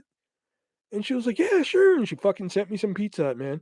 You know, or like the big one that stands out is when my dog died. And it was like my first dog that I had, Ton. When he died, man, that was rough on me, man. You know, like everybody at work knew it fucking fucked with me and shit. Like my friend Haley, she just saw me one day, just came and hugged me because she just knew like I was at work, but like I wasn't really there. You know, shit like that. And like one day, that same day at work, Jamie came to me and she was just like, "Hey, I heard about your dog, man." I was like, "Yeah," and she was just like, "Hey, quick question. What candy do you like?" I was like, "I don't know. I've been really into Hershey bars lately and shit." She was like, "Right on, right on." And then she was like, what do you like to drink?" I was just like, "Well, I mean, shit. I think Diet Coke with lime is pretty good." And she was like, "Okay, all right, I'll be right back." I was like, "Jamie, if you're about to buy that shit, please don't. I don't feel like carrying that shit home, but I appreciate it though." She was just like, "No, don't worry about it." And I was just like, "Okay." And I didn't see her again. I'm like, "Where the fuck did?" Okay, so I walked home that day, and when I walked home, there was a fucking giant Hershey bar, like one of those like fucking XL ones, on top of a 12 pack of Diet Coke with lime on my front porch. You know, so it wasn't like this was a one way street. You know, but I did feel kind of fucking slighted when she was just like, "Yeah, we can talk online, but I don't really want to hang out anymore." And I was just, I snapped right there because I was just like, "Are you fucking for real?" Like I've been there for you all this time and everything like that, and like really, that's how you're gonna fucking play this and shit, you know? So she was typing as like fucking she said that, and I was just like, "Oh, you can stop typing. We're done here." And I stopped. Here's the fucking thing though. Okay. Now remember, she's the one that said, like, "Oh fuck, we can talk and fucking whatever." But like I was like, okay, we're done here then. You know? She had the audacity to block me on Facebook and Snapchat and all this shit. And I'm just like, what? Like, are you kidding me? I was like, oh no, you're not getting the last word on this one. You know? Like, I mean, yeah, I technically had the last word because, I was like, "We're done here," and then she blocked me, so I technically had the last word, but, blocking me technically was her last word, so I was like, "Oh, no, we're not done here." So, I went to one of my other accounts and, sent her a picture of me and her because, like, there was a couple pictures of us floating around and shit. So, like, I sent her a picture of me and her, and I was like, "You fucking blocked me after fucking you did that and shit, blah, blah, blah, blah, all this shit?" No, okay, and I was like, "Now we're done," you know? And since that day, I haven't spoken to her. The last thing I said to her was, we have a mutual friend who I just mentioned, Haley. Fun fact, Haley and Jamie actually went on a date one time, and, Haley was not very happy about that date, but I won't go into that. But, I get a message from Haley one morning, and she was like, "I have a message from Jamie." And I'm just like, "Huh?" She was like, she wanted you to know that she left dude. She did it all on her own and shit like that. She just thought you would want to know that she finally did it. And I was just like, "Do you mind giving a message back?" She was just like, "I really don't want to be caught in the middle of this." I'm like, "You're already in it." She was just like, "Oh Christ." So like I sent her a message back. I'm just like, "You fucking blocked me. Okay? Yeah, you left him. Good for you." Okay, so unless you're unblocking me or this is some weird fucking romantic gesture from you, I don't really give a shit. You know? Will. Your brothers in Christ. So and that was it. That was the last I've heard of her. And like it really sucks because she was, and like my friend Haley just kept trying to fucking, she was just like, "Well, you two wouldn't have worked out as a couple." I'm like, this isn't even about the couple shit. I'm over that fucking shit. You know, I was over that shit the second she was just like, I'm good. It's just the fact that like she wanted to throw away our fucking friendship and shit just because, like, I got shit messed up in the head, which is fine. I got shit messed up in the head, but I don't throw away fucking friendship after friendship for it just because, you know? So that was the thing that really fucking bothered me. My friend Haley just kept saying, like, well, you two wouldn't have worked. I'm like, you're not getting it. This is not about the whole, we should be a couple thing. This is just about the fucking friendship thing now. That's what I'm more fucking furious about than anything. You know? But yeah, that was like the last I heard of her was that message that I sent through Haley. And that was it, you know? Um, but it does suck because, like, I mean, I do sit here sometimes and I'm just like, damn, we did have some good times, me and her. I will say she is somebody that I do miss. It's not like somebody like Emma, where I'm just like, fuck, like I'm glad she's gone, except the booty was good. Um, but like, me and Jamie, we had some good times, man. Whether it would just be cruising in the car, man, singing some tunes. Like every time she rolled up, man, she was like playing fucking trap music, and I fucking hate that shit. It'd be like Lil Pump or Little Squeeze or fucking one of the littles and shit. And it was like, I'm like, oh, hark, the sound of trap music, And finally, she put on like some pop music when we're fucking driving around and shit, you know. Um, so it was just a shame that it ended the way it did, you know. There's always that like, oh, would you have done things differently? Fuck yeah, I would have did things differently. You know, would it probably have ended the same way? Possibly, but I sure as fuck would have did it differently. You know, um, so yeah, that's the story you didn't ask for. So, yep, that's gonna do it for this episode of stories no one asked for. Hopefully, you guys enjoyed that. Next week, we might have a guest, we might not, but I don't know. But until then. Till next week, be breezy.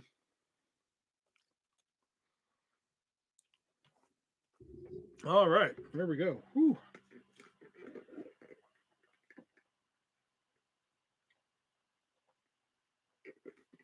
Good story. Thank you. Thank you. Glad you guys enjoy that.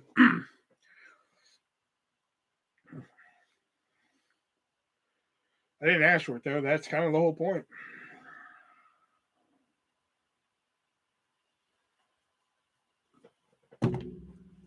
Yes, that's the point of the pod. Stories you didn't ask for.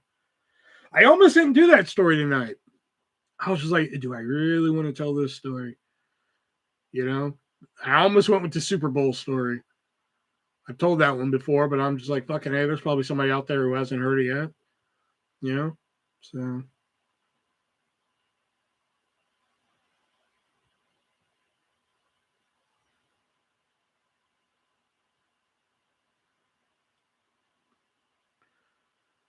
run, motherfuckers, run, pretty much. It's like a fucking World War II Nazi death camp, man. I swear.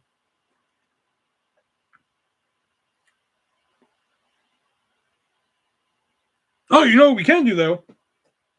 We can unbox some autographs. How about that?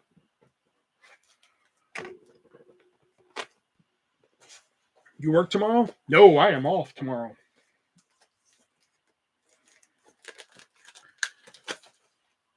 Hey, Diana, what's up? Oh, great. Everybody shows up here after I'm done recording the podcast.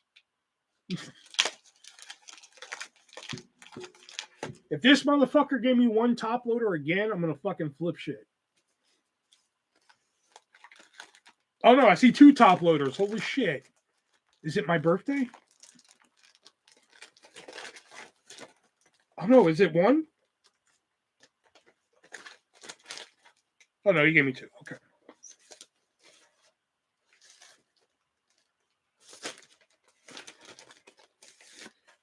All right. Oh, fuck, I forgot I got this. Oh, I'm glad I got it.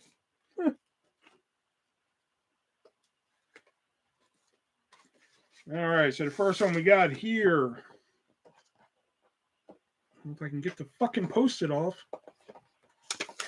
Is the recently released Aaliyah. It's a great photo of Aaliyah. Damn shame they Fired her. And we got old school Sonya Deville. I missed that ring gear of hers. I really wish she'd start wearing that again. Like, fuck. And, ooh, we got Roxanne Perez. Look at the hips. That's what really gets me with Roxanne Perez is the hips. Her latex one is better. Oh, you're entitled to your wrong opinion. And then this one, whoo, I had to spend a pretty little penny on. Oh, no. Oh, I forgot about this one, too. Shit. Oh, yeah, shit, I forgot about this one. Yeah, I forgot all about all this shit from Blaustein. Lacey Evans. And this one right here, I fucking love this one. Oh, my God. Edge could have been The Rock one day. One of the only... But here we go. Sad Thea Hale. Fucking love this photo of Thea Hale. Oh my God, I love Sad Thea. Holy shit.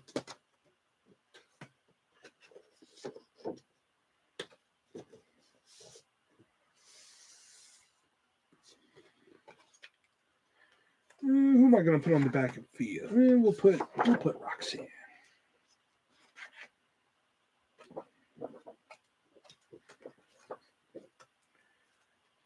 Did you nutter your butter to her? You're a sick man. But, hold on, let me get these other ones in here first. Get Lacey. Plus, I just picked up a Tessa Blanchard kiss card, which now all I need is a ring gear from Tessa Blanchard, and I'll be fucking ecstatic. That one's going to cost me.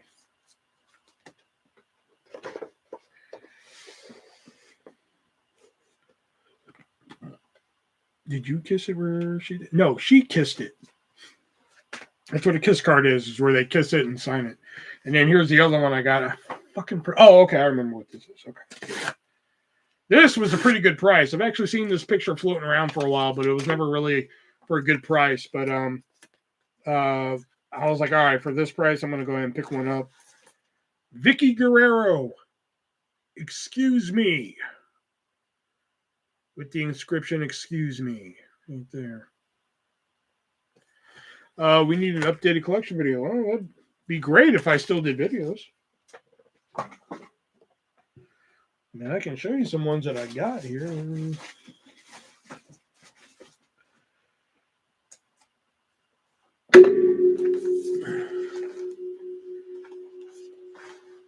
That's why I got it.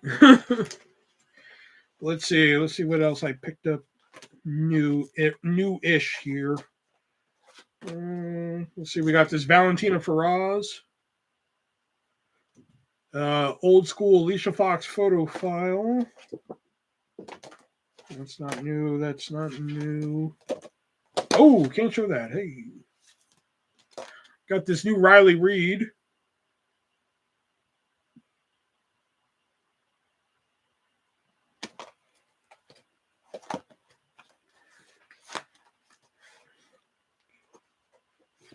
Got Lily Adams. Put that on the bottom here. There we go. We got Tiffany Stratton in her gymnast gear.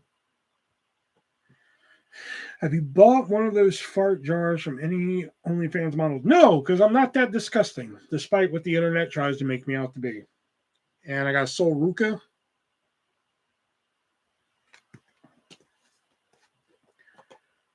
If you're buying kiss cards, kiss cards are fucking normal.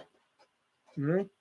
The one guy I buy them from, he also does nipple prints because he also does signings with adult stars. So when he does them with adult stars, when he does the cards and everything, he'll also do nipple print and shit. You know, I got Jackie Moore, another Tessa Blanchard. Oh, I got Paris Hilton. Forgot about the Paris Hilton one.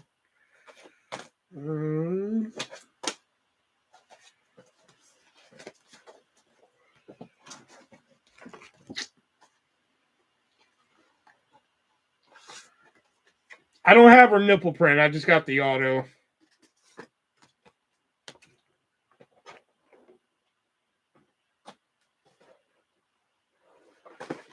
Let's see. New. I got Kenny Omega, Mantar. Got this sweet Hikaru Shida. I got this April Hunter, which is badass. I like that picture of April Hunter.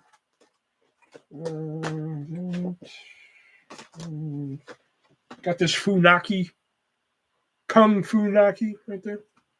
I don't think I showed this one. I got it, Tamina Snuka. That's not one you really see every day, is Tamina Snuka. Reverend Slick. Oh, yeah, check this out. I got a Natalia right here. Plus, I got a Diamond Dallas Page. All on metallic. Right there. This one right here, Big Mama. She's old school right there. That's Big Mama right there. This I just bought because I like the photo, but Amaris Blair is apparently her name. You have Donald Trump? I fucking wish I had Donald Trump. Fuck. I got Jordan Grace on the back of her. Aaliyah. Oh, yeah, and check out this Wendy Richter I got. This cartoon Wendy Richter.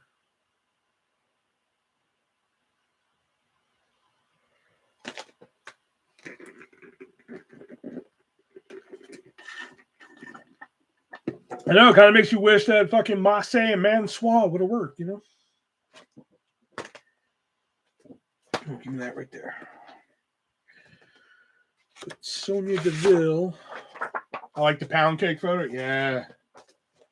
Talk about pound cake.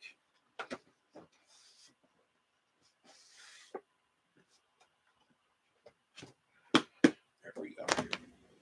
And I think that's like all the newer ones I got. Ty Dillinger. K Quick.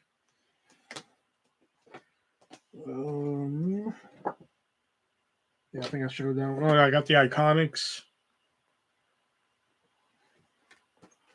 Got this Cherry.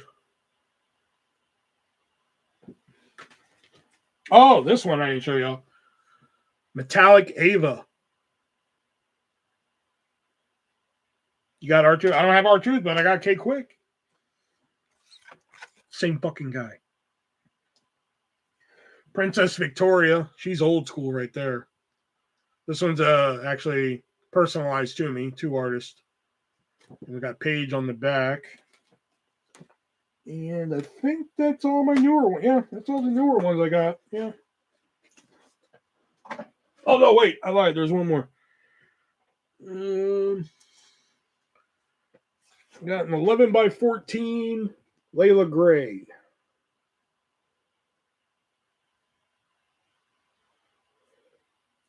Depending on who you go to, it can be expensive.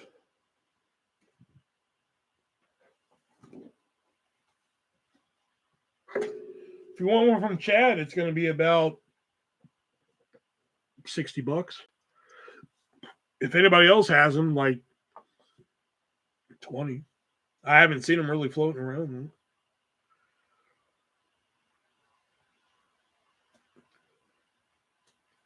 And I know some of y'all have seen this, but probably not Tony, but here's my Hulk Hogan.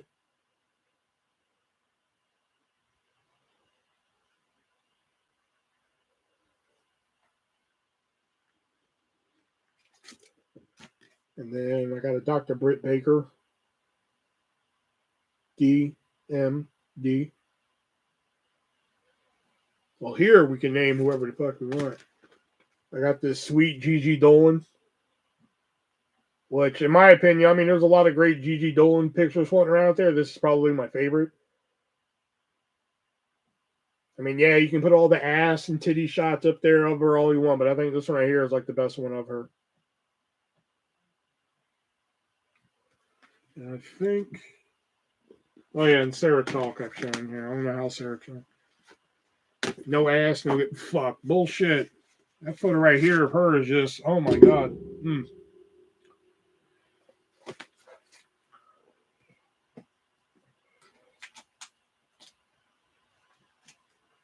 think that's like all my newer stuff I got. Give you $5 for Hogan. Okay. Add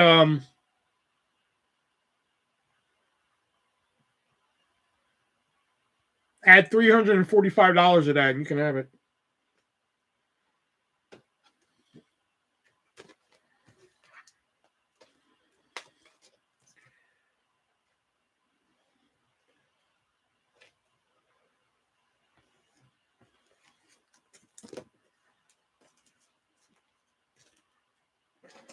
That's the only way I'm getting rid of that bad boy.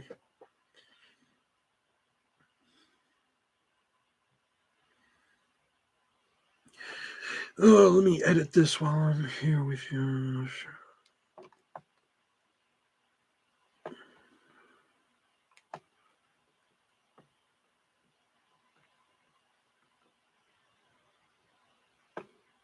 So I'll leave it up to y'all. Y'all think I should send that episode to Jamie or no?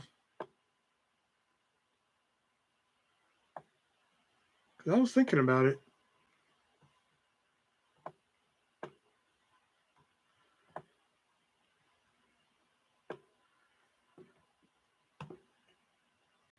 Yes. Damn, that was quick.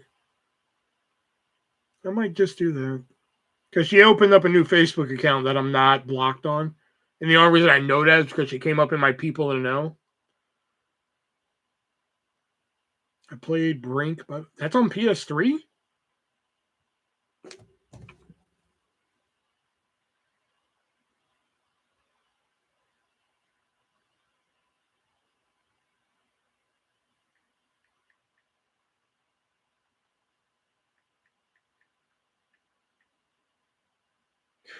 No, that's not the game we're talking about. No, we're talking about this.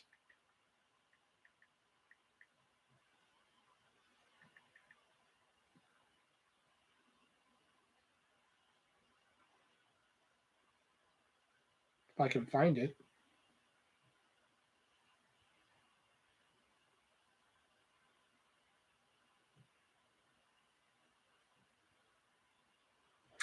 Damn it.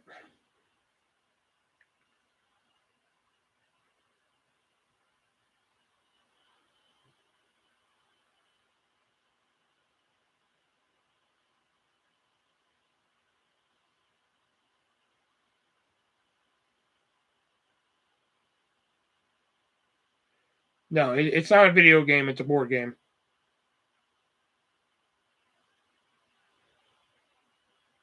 What the hell is it? Oh, I think I spelled it wrong. Oh, that's why. Oh. BRYNK. That's what it is. There it is. This.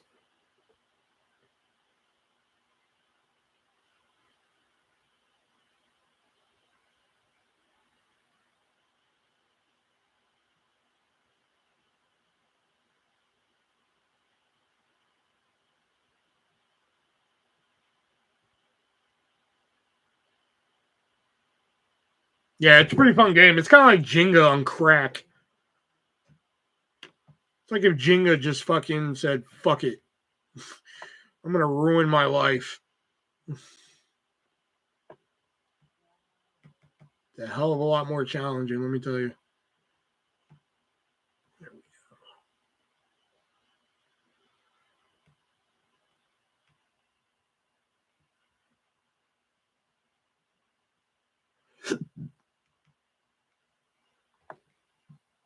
All right, I can't see the chat right now. I'm editing. Hold on. Y'all get to see my editing process while you're in it, too. Well, kind of. Y'all are not seeing the actual editing.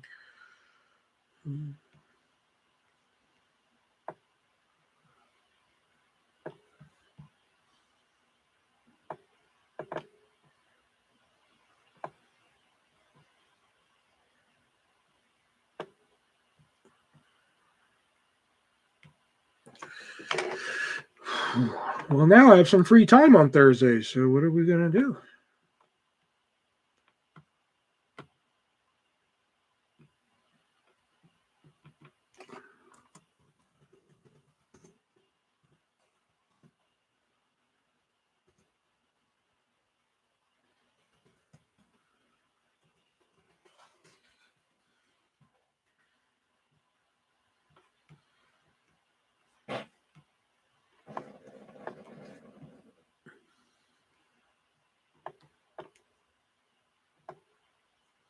I don't know why I'm asking questions because I can't see the chat right now.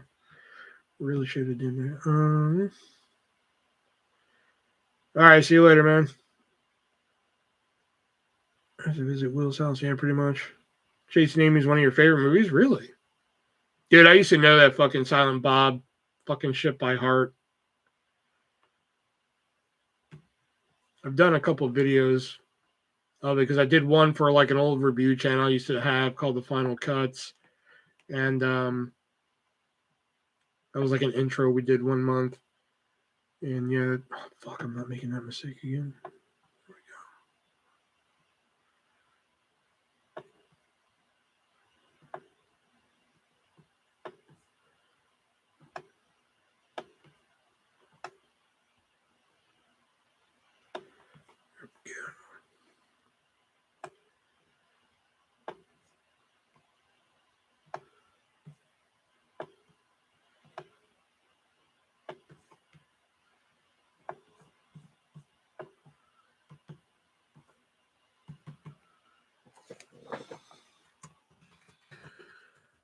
No, there's no P in stories.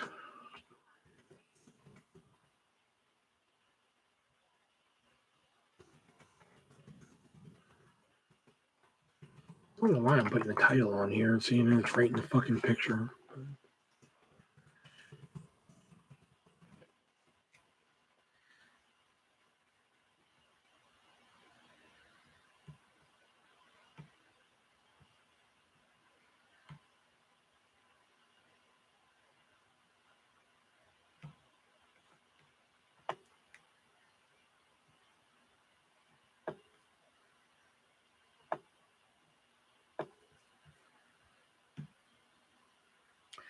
Schnoogans.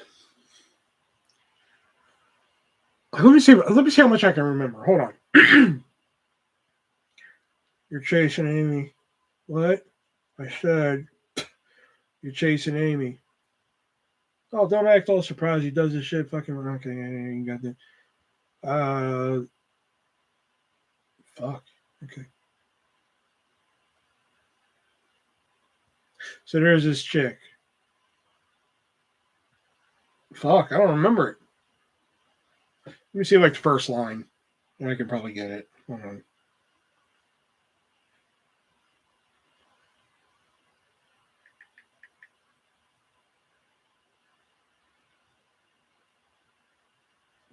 I'm pretty sure if I see the first line, I'll be able to get it. Okay, all right.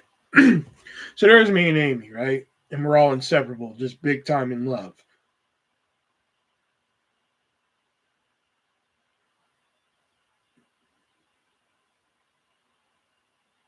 Fuck! I used to know this thing by fucking heart. So there's me and Amy.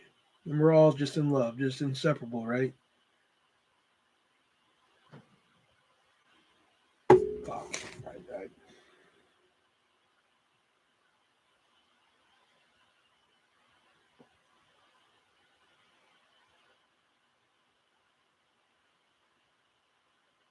I used to know this shit by heart. Pisses me off now.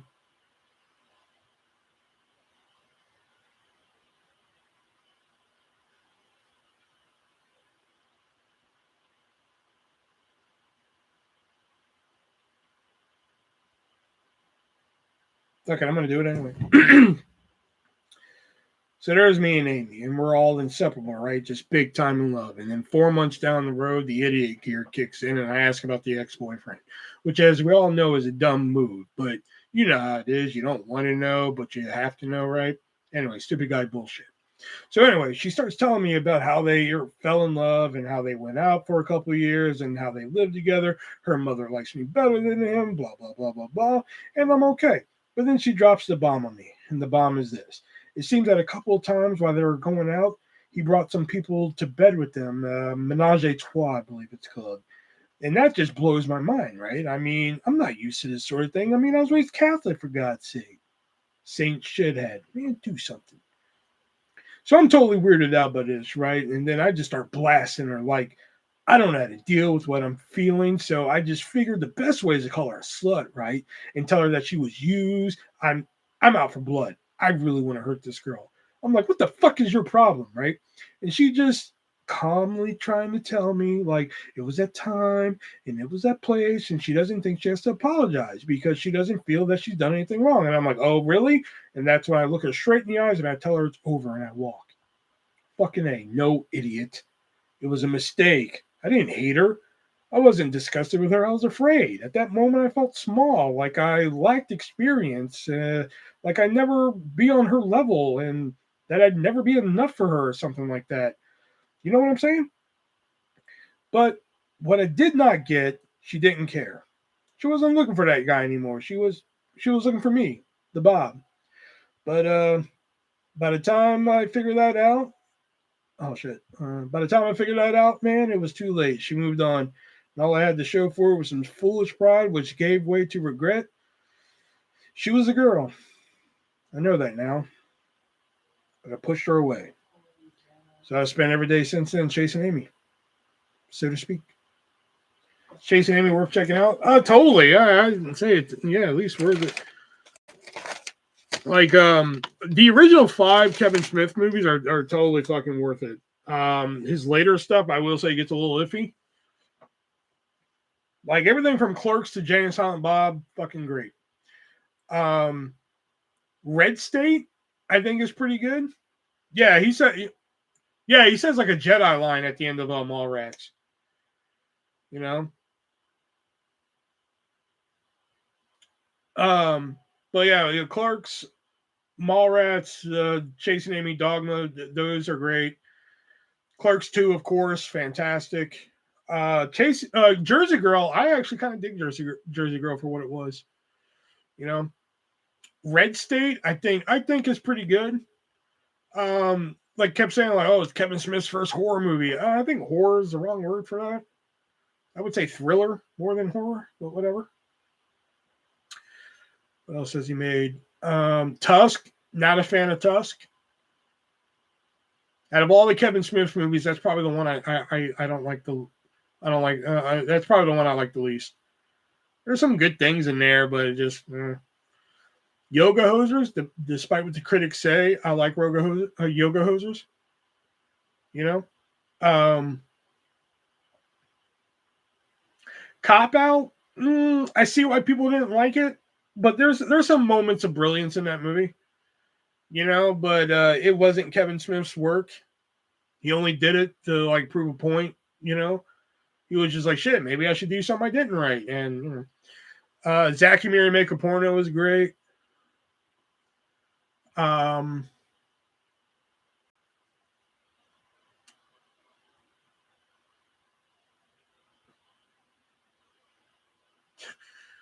Fuck, that does suck. Because the movie sucked too. I've been meaning to watch it again to give it a second chance. I have it in a box over here, but I just haven't brought myself to do it. I think that's all the ones I can think. Oh, Jay and Silent Bob reboot, I think was I thought it was pretty good. A lot of people clown on it, but I thought it was pretty good. I like when Kevin Smith brings some heart to his movies, you know, and that one brings some heart. And if you want to talk about heart, Clerks 3, I think, is just it's funny. It has a lot of throwbacks to the original Clerks and the Clerks animated series. If you look hard enough, um, they only point out one in the commentary track, but there's like 3 that I can fucking count or 4 or something like that. The ending of Clerks 3, just the first time I saw it, had me crying my hands out. What are the best 3 Kevin Smith? If I had to pick only 3, oh man, that's tough. If we're talking just Kevin Smith movies, because like also I was going to mention the Evening with Kevin Smith things are pretty good too. Which if you go watch the Evening with Kevin Smith and then come watch me talk to you guys, you'll see where I get a lot of my fucking mannerisms from. But if you count just the movies, I would probably say, hmm,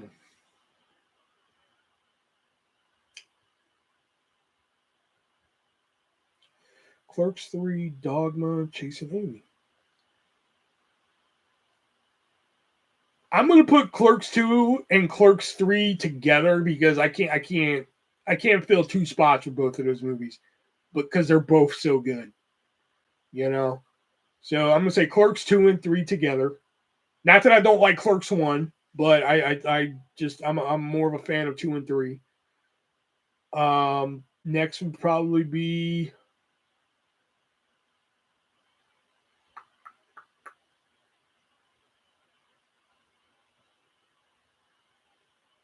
I'd probably say Dogma, only because that's the movie that got me into him.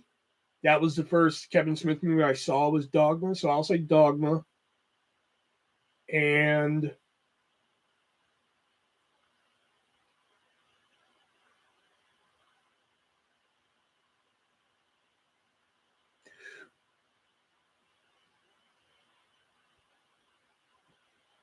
I know this will be a controversial one, but I'm gonna say Mallrats.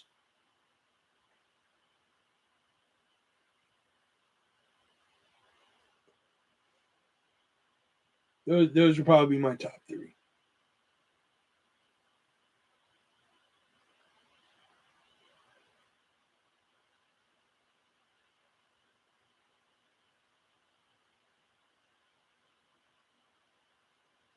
Dogma is a fun. Yeah, Dogma is a fun watch. When did I watch that last? I don't know. I feel like I watched that recently, but it wasn't recently. I gotta finish editing this shit so we can get done tonight. Oop, too far. Doesn't really take a lot to edit. I just gotta put the words and the picture and shit up there, but now I need a quote from this episode to put on there.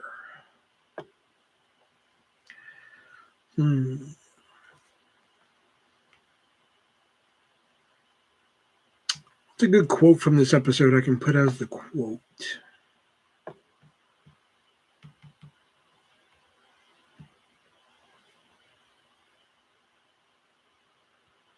Is stories you never asked for. It's available on Spotify and Apple Podcast. I haven't done Amazon. I might now that we're not doing a three-way dance anymore, so I might throw it up there. Maybe even iHeartRadio.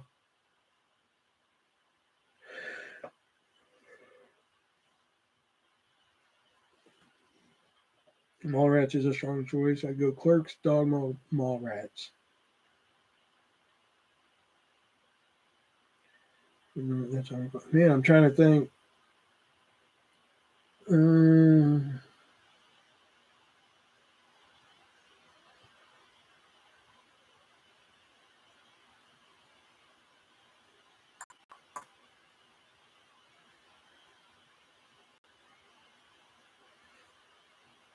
I will be the best man at your wedding with Jack Sprint.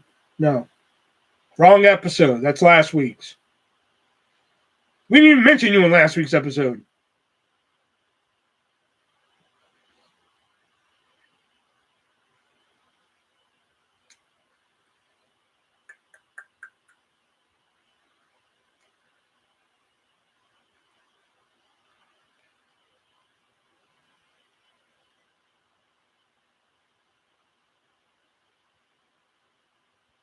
I guess I'm doing it.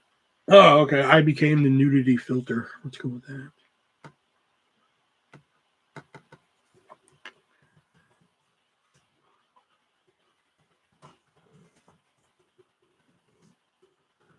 Okay.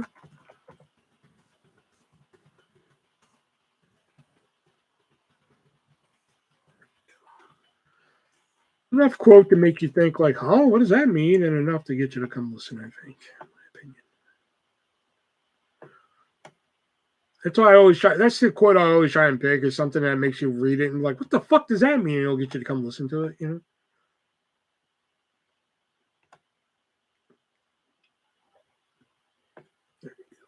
Wow, I talked for 56 minutes. Holy shit.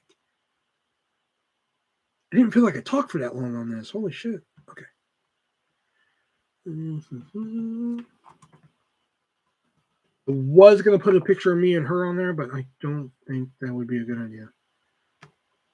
There we go. Perfect.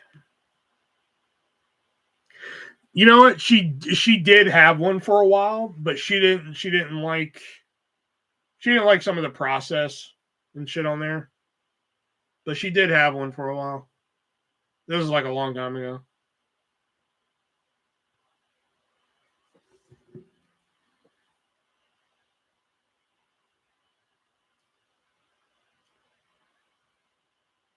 I will commit seppuku. Okay.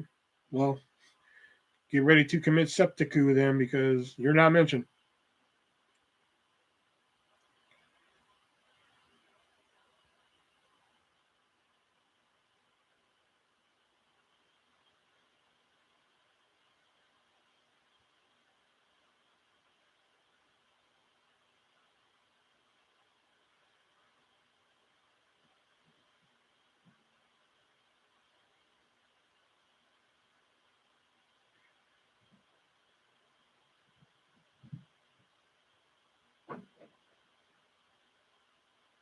Yeah, I don't think Brett cares about the three-way dance. But...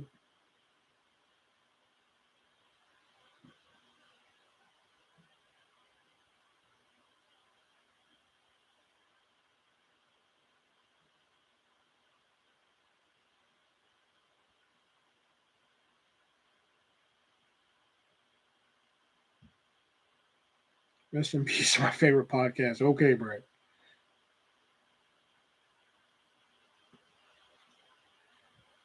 Yeah, like I said, I don't know if you heard this part of the story, but we were gonna review Beyond the Mat, the movie Beyond the Mat on this week's episode, and Shelby was just like, I don't feel like watching it. To which we're like, okay, like, and he literally sent that after I got done watching the movie. Like I was on the fucking like last scene of the movie, and I'm like, great. So what are we gonna do now? You know. So Nick was just like, so you just gonna do it from memory? Or... And then that's when he was just like, no, I think I'm done. And I was like, fuck. You know. So I was just like, I'm like, is it like a time off thing? Do you want to take like a hiatus? We can take some time off and then come back to this, or he was just like, oh, I've been thinking about quitting for a while.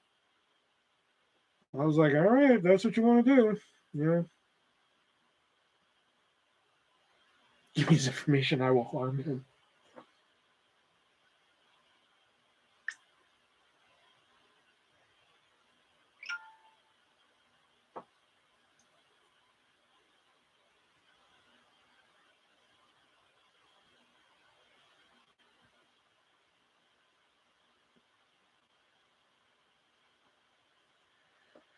Over the top.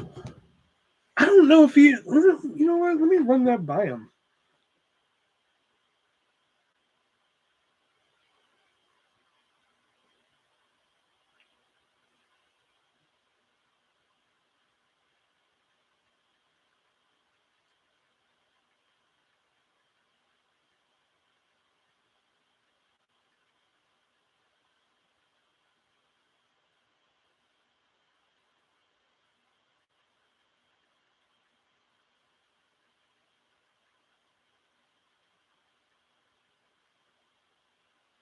Yeah, I remember seeing it a long time ago.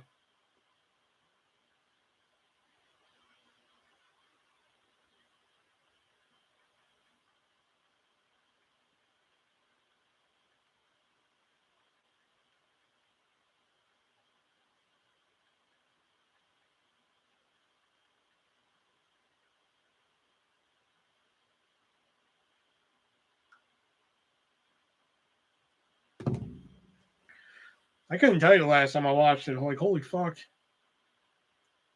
When did I see Over the Top?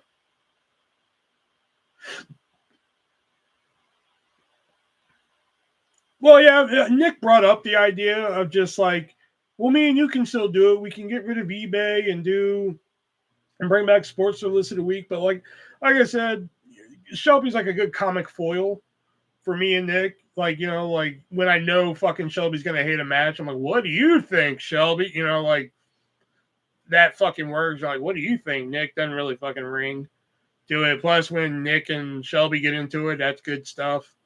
When they get into it over like fucking CM Punk and shit. Wrestling, hot minute. You fucking suck, Brett. Um, so yeah, that's why I was just like, it's not that I don't think me and Nick can make good shows. It's not that at all. It's just it's one thing when Shelby's gone for like a week, then we can deal with that shit. You're like, okay, he's gone for this week. We're fucking, we'll deal with it next week. But like now that he's like permanently gone, it's just like, yeah, fucking, what's the point? You know?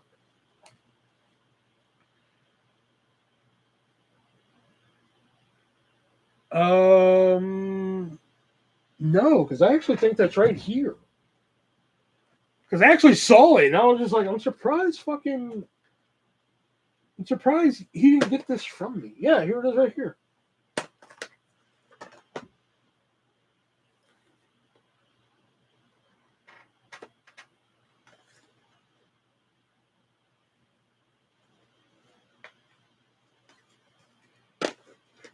Damn, yeah, yeah. I got Yes Day, I got Spice World, the movie, I got Resident Alien, Bob's Burgers, that 90s show.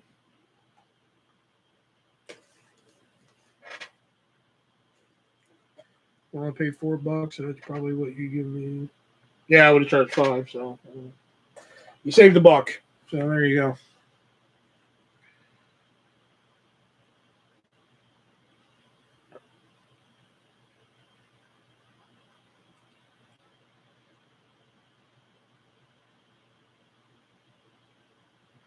Do I even still have GameFly on my phone?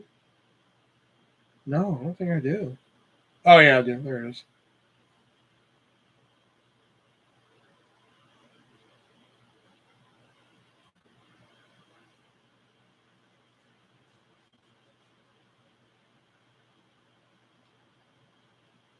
I think I'm gonna pay off my credit cards that I owe, and I think I'm gonna upgrade to a PS5, guys. I mean, I think it's a shame, you know. I mean, it sucks. I would have liked it if he was innocent, obviously. The thing that I don't like is fucking people flipping their shit over fucking Ashton and Mila fucking writing a letter and shit. I'm just like, seriously? They weren't saying, Mila and Ashton weren't saying like, hey, it's okay to rape her. No, that's not what they were saying at all. You know?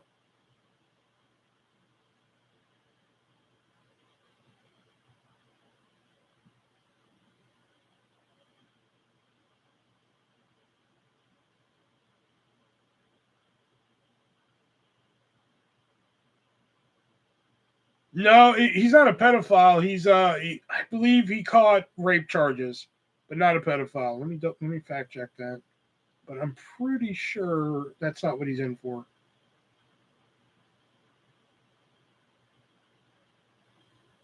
Let me double check. Make sure. Let me. He was charged with 4 counts of rape and sexual assault. Jeremy was accused of raping a 25-year-old, 33-year-old, a 46-year-old, and a 30-year-old. So no children were involved.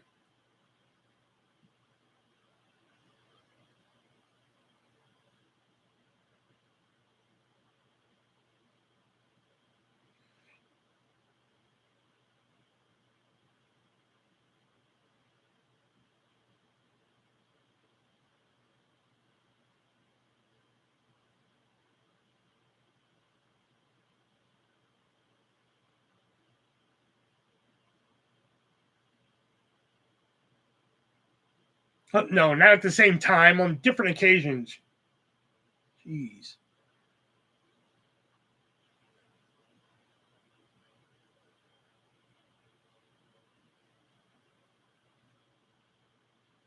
Apparently, he was found medically unfit to stand trial due to an incurable neurocognitive decline. If I'm saying that right, and he was committed to a state mental health facility. Posted, rest in peace, Jerry Lee. My friend made me take it down because apparently he married his 15. Well, fuck your friend. Fucking, I'll post it again.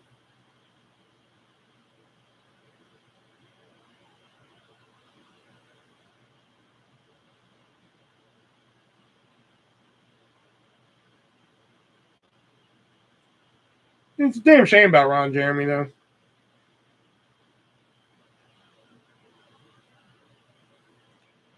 Apparently has severe dementia. Yeah, shit. At least it wasn't children related, so that's good.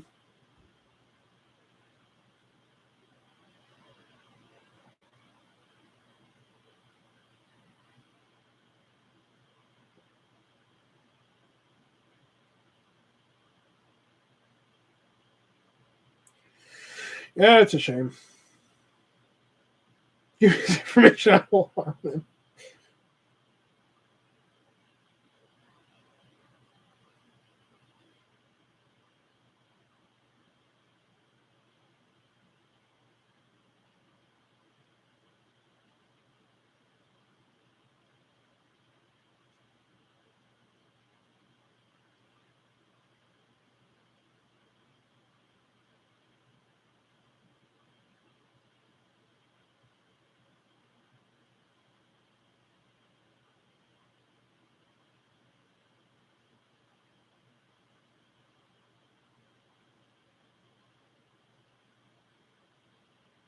Oh yeah, yeah.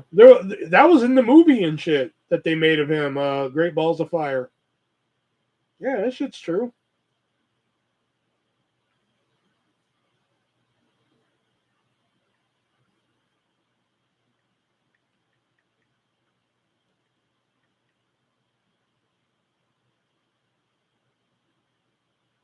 At one point, they said he was gonna like be the next king of rock and roll. He was gonna fucking take over, fucking um, Elvis Presley and shit. But you know, but then he married his cousin, and that pretty much fucking.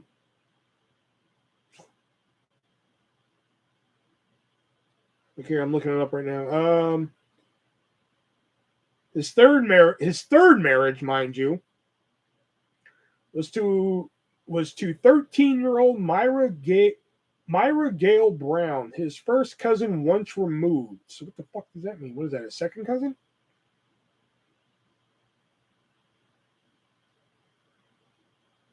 Oh no. Okay, first cousin. Okay. All right. Okay. On December, his divorce from Jane Mitchell.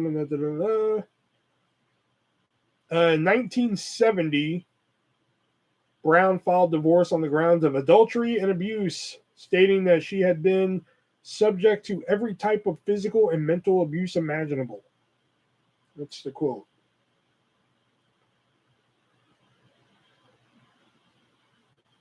So it wasn't even his first marriage, it was his fucking third. Jeez Louise.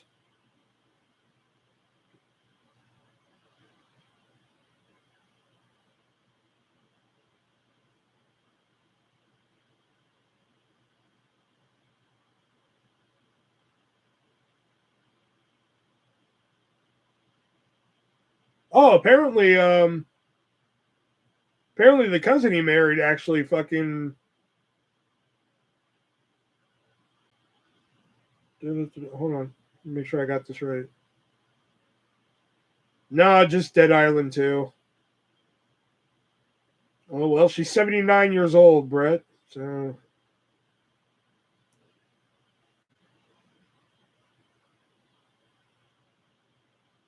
Apparently, she has a story credit on the Great Balls of Fire movie.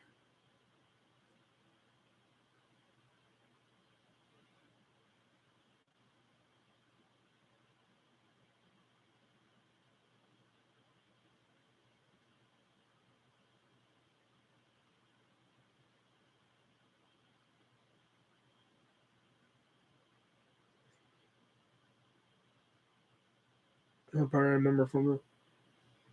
I think the only part I remember from it is like him, of course, him playing piano, of course, and Him telling his cousin that he loves her.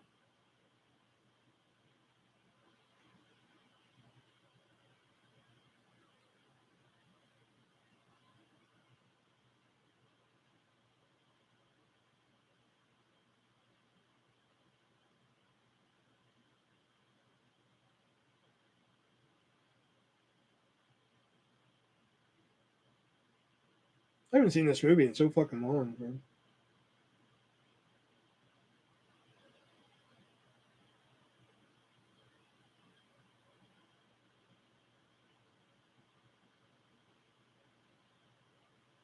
Winona Ryder's in it. Holy shit.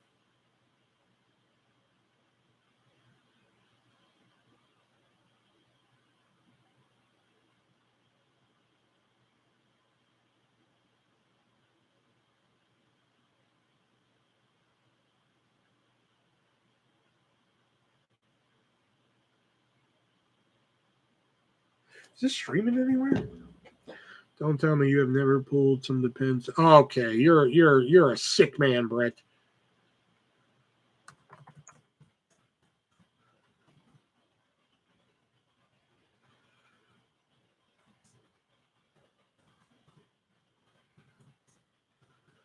I don't think this is streaming anywhere. No, it is not.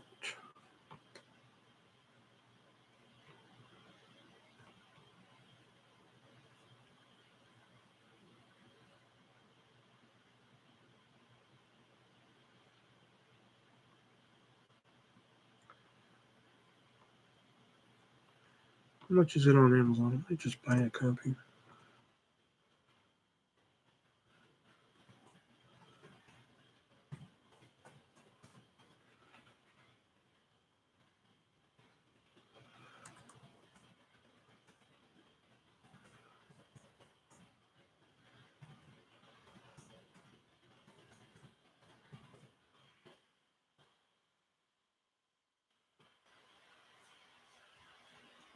$17.81 for this fucking movie? Are you fucking for it? Never mind. I don't want to watch it. Never mind. Fuck this movie. Yeah, she was. She was a cousin. Yeah, fuck it. I don't want to watch the movie anymore. $17.81 for a brand new DVD. Fucking used $16.91. What the fuck happened to this movie? Goddamn Blu-ray's cheaper used. What the fuck?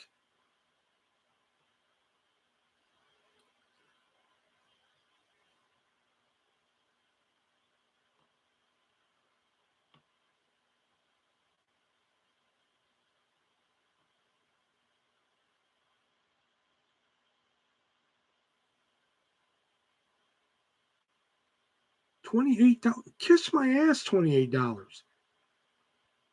Fuck that.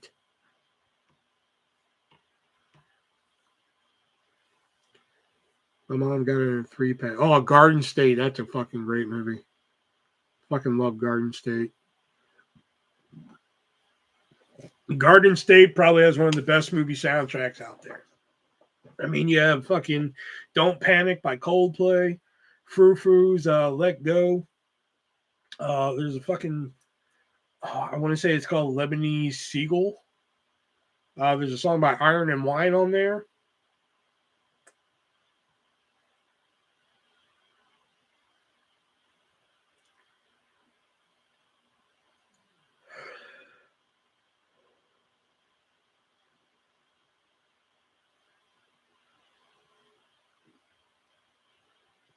Yeah, I was just gonna buy a copy because I figured it'd be like fucking $5 or fucking $8.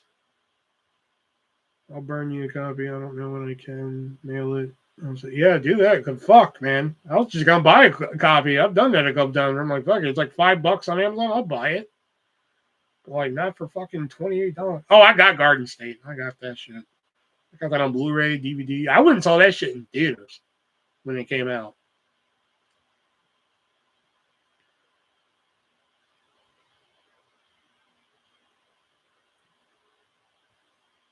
Because I remember going to see fucking Napoleon Dynamite and Garden State in the same day.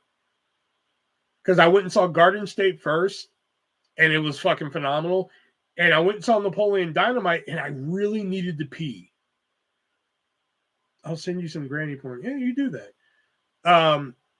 I really needed to pee, but like, I'm like, something's gonna fucking happen in this movie. Like, I thought I thought Napoleon Dynamite was gonna be one of those movies where like it was like comedy, like ah ha ha, and then something really serious happens. You know, it wasn't, which is fine. I still like the movie, and the movie ends and shit. I'm literally like about to fucking piss myself. You know, so I'm about to get up and pee. I'm like this, and I hear a guy off to like the left or something where he's like, "Oh no, they did a scene for after the credits and everything." I'm like, "You motherfucker!" So like I'm sitting there waiting for the credits. Then I'm about to piss my pants, waiting for this fucking new scene and shit. You know, and I fucking just bolted off to the bathroom once I saw this scene. You know.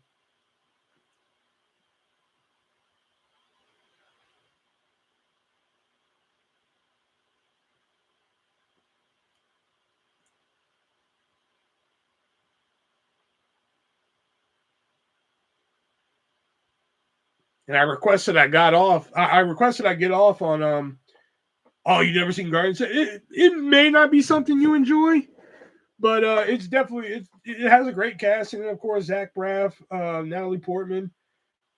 For some reason, I want to say Allison Janney, but I don't think that's right.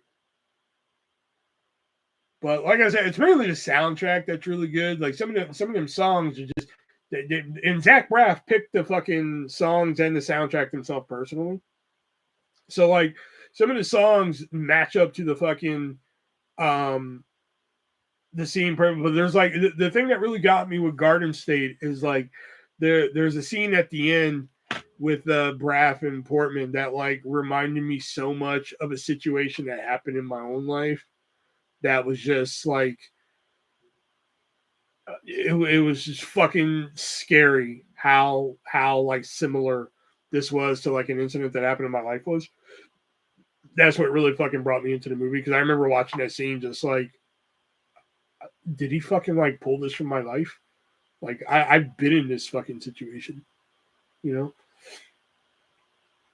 A dude eats cereal in a knight's armor. Need I say more? I think I recently watched Garden State like a few months back, like when back in January, so about 6 months ago, 8 months ago. That's recent to me. And the only reason I knew it was back in January because I know I watched it when I just started playing Power Wash Simulator. That's the only reason I know I watched it.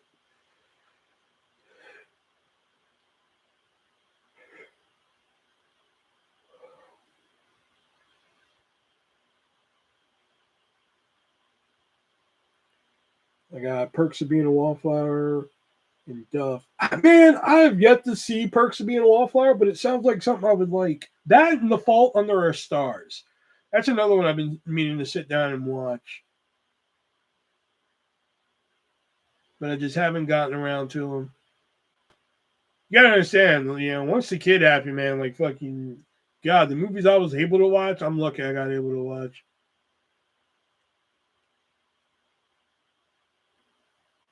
Like I remember renting The Purge Anarchy, thinking like, why the fuck did I even rent this from Redbox, knowing that she hates this fucking movie and she's not gonna let me watch it. You know, but she was like, "Hey, we're going to my aunt's this weekend." I'm like, "Oh, dope! Her fucking aunt hates me, so I don't go." So I'm like, "Fucking hey, I can finally watch The Purge Anarchy." Yeah.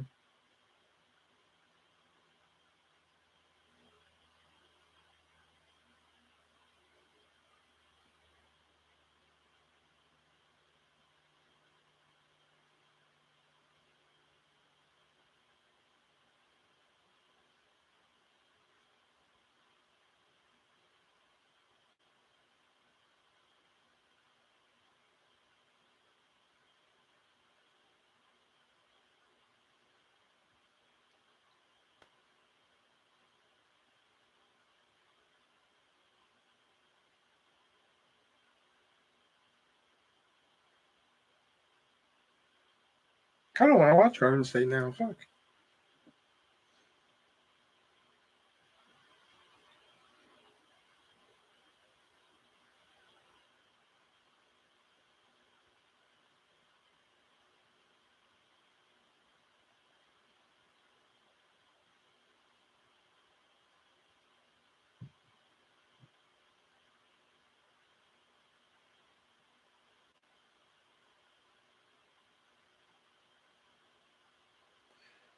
Oh, she's doing good.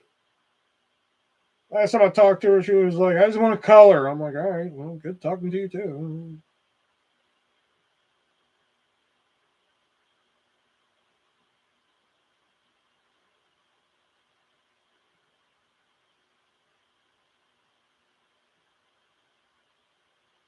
No, she's doing good.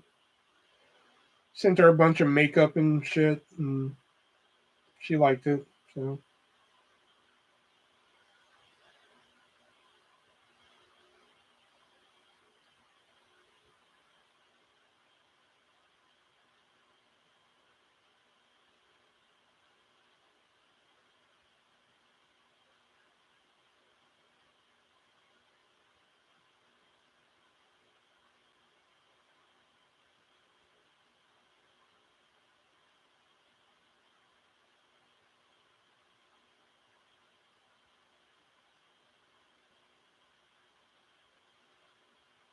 no, you didn't. You did not invent the fucking post-it note.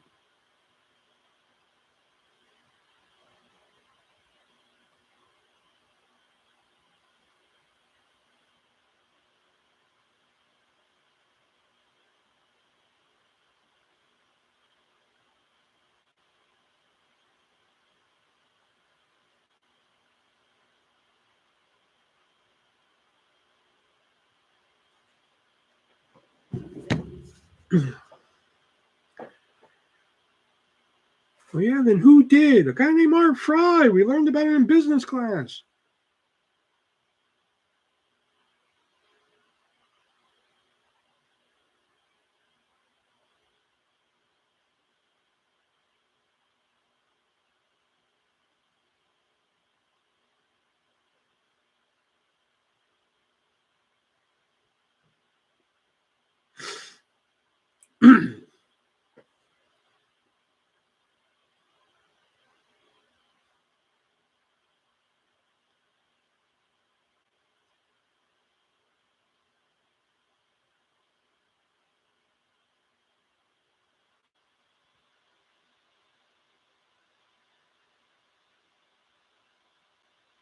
When is the next game night?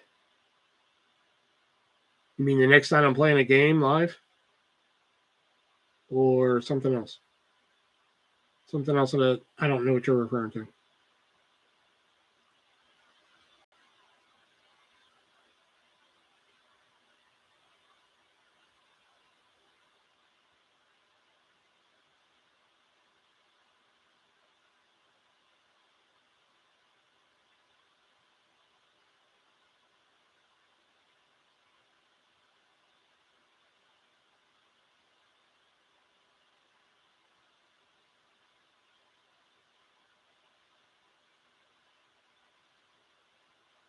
Yeah, because like I was gonna go live Friday, but I had that shit show at work on Friday, so I didn't really feel like going live. Oh no, that's not true. I went live on Friday. Nobody came. I went live with PGA 2K23.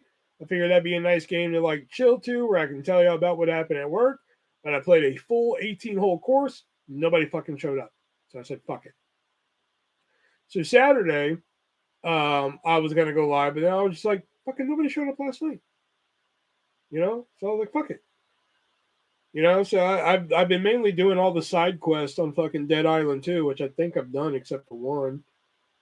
You know, so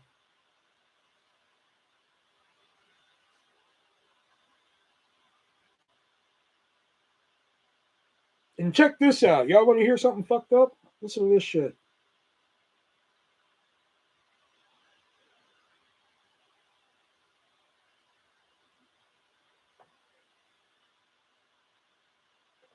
I was in jail Friday. Oh, okay, cool.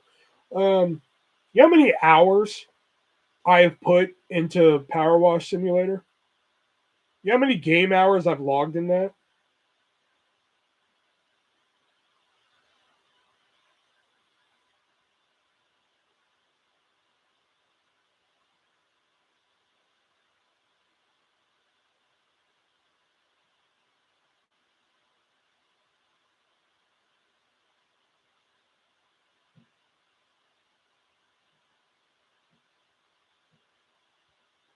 I've logged 200, 460, no, but 248 hours I have logged into that game.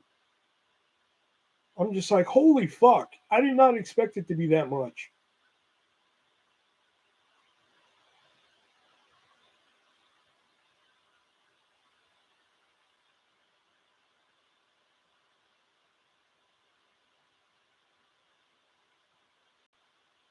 I have 200. I have 200 and. Hold on. Oh shit, where's it at?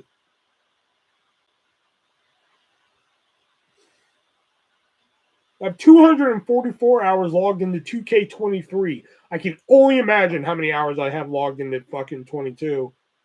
48 hours logged into Dead Island 2 already. And I have 42 hours logged into PGA 2K23, which I didn't even think I played the game that much.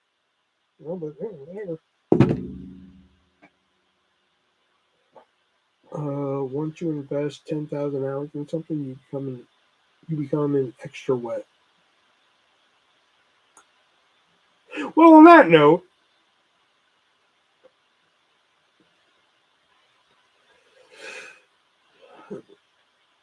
okay. On that note, I am heading out of here. Hopefully, you guys enjoyed the live recording of the podcast. If you missed any of it, I just remember that movie with the Duff. I couldn't remember the third one is 5 Feet Apart. Never heard of it. If you missed any of the story, it'll be up on Spotify and Apple Music later on this evening. If you just like the YouTube version, it'll be up tomorrow. See you guys whenever, because there's no more three-way dance podcast. So see you.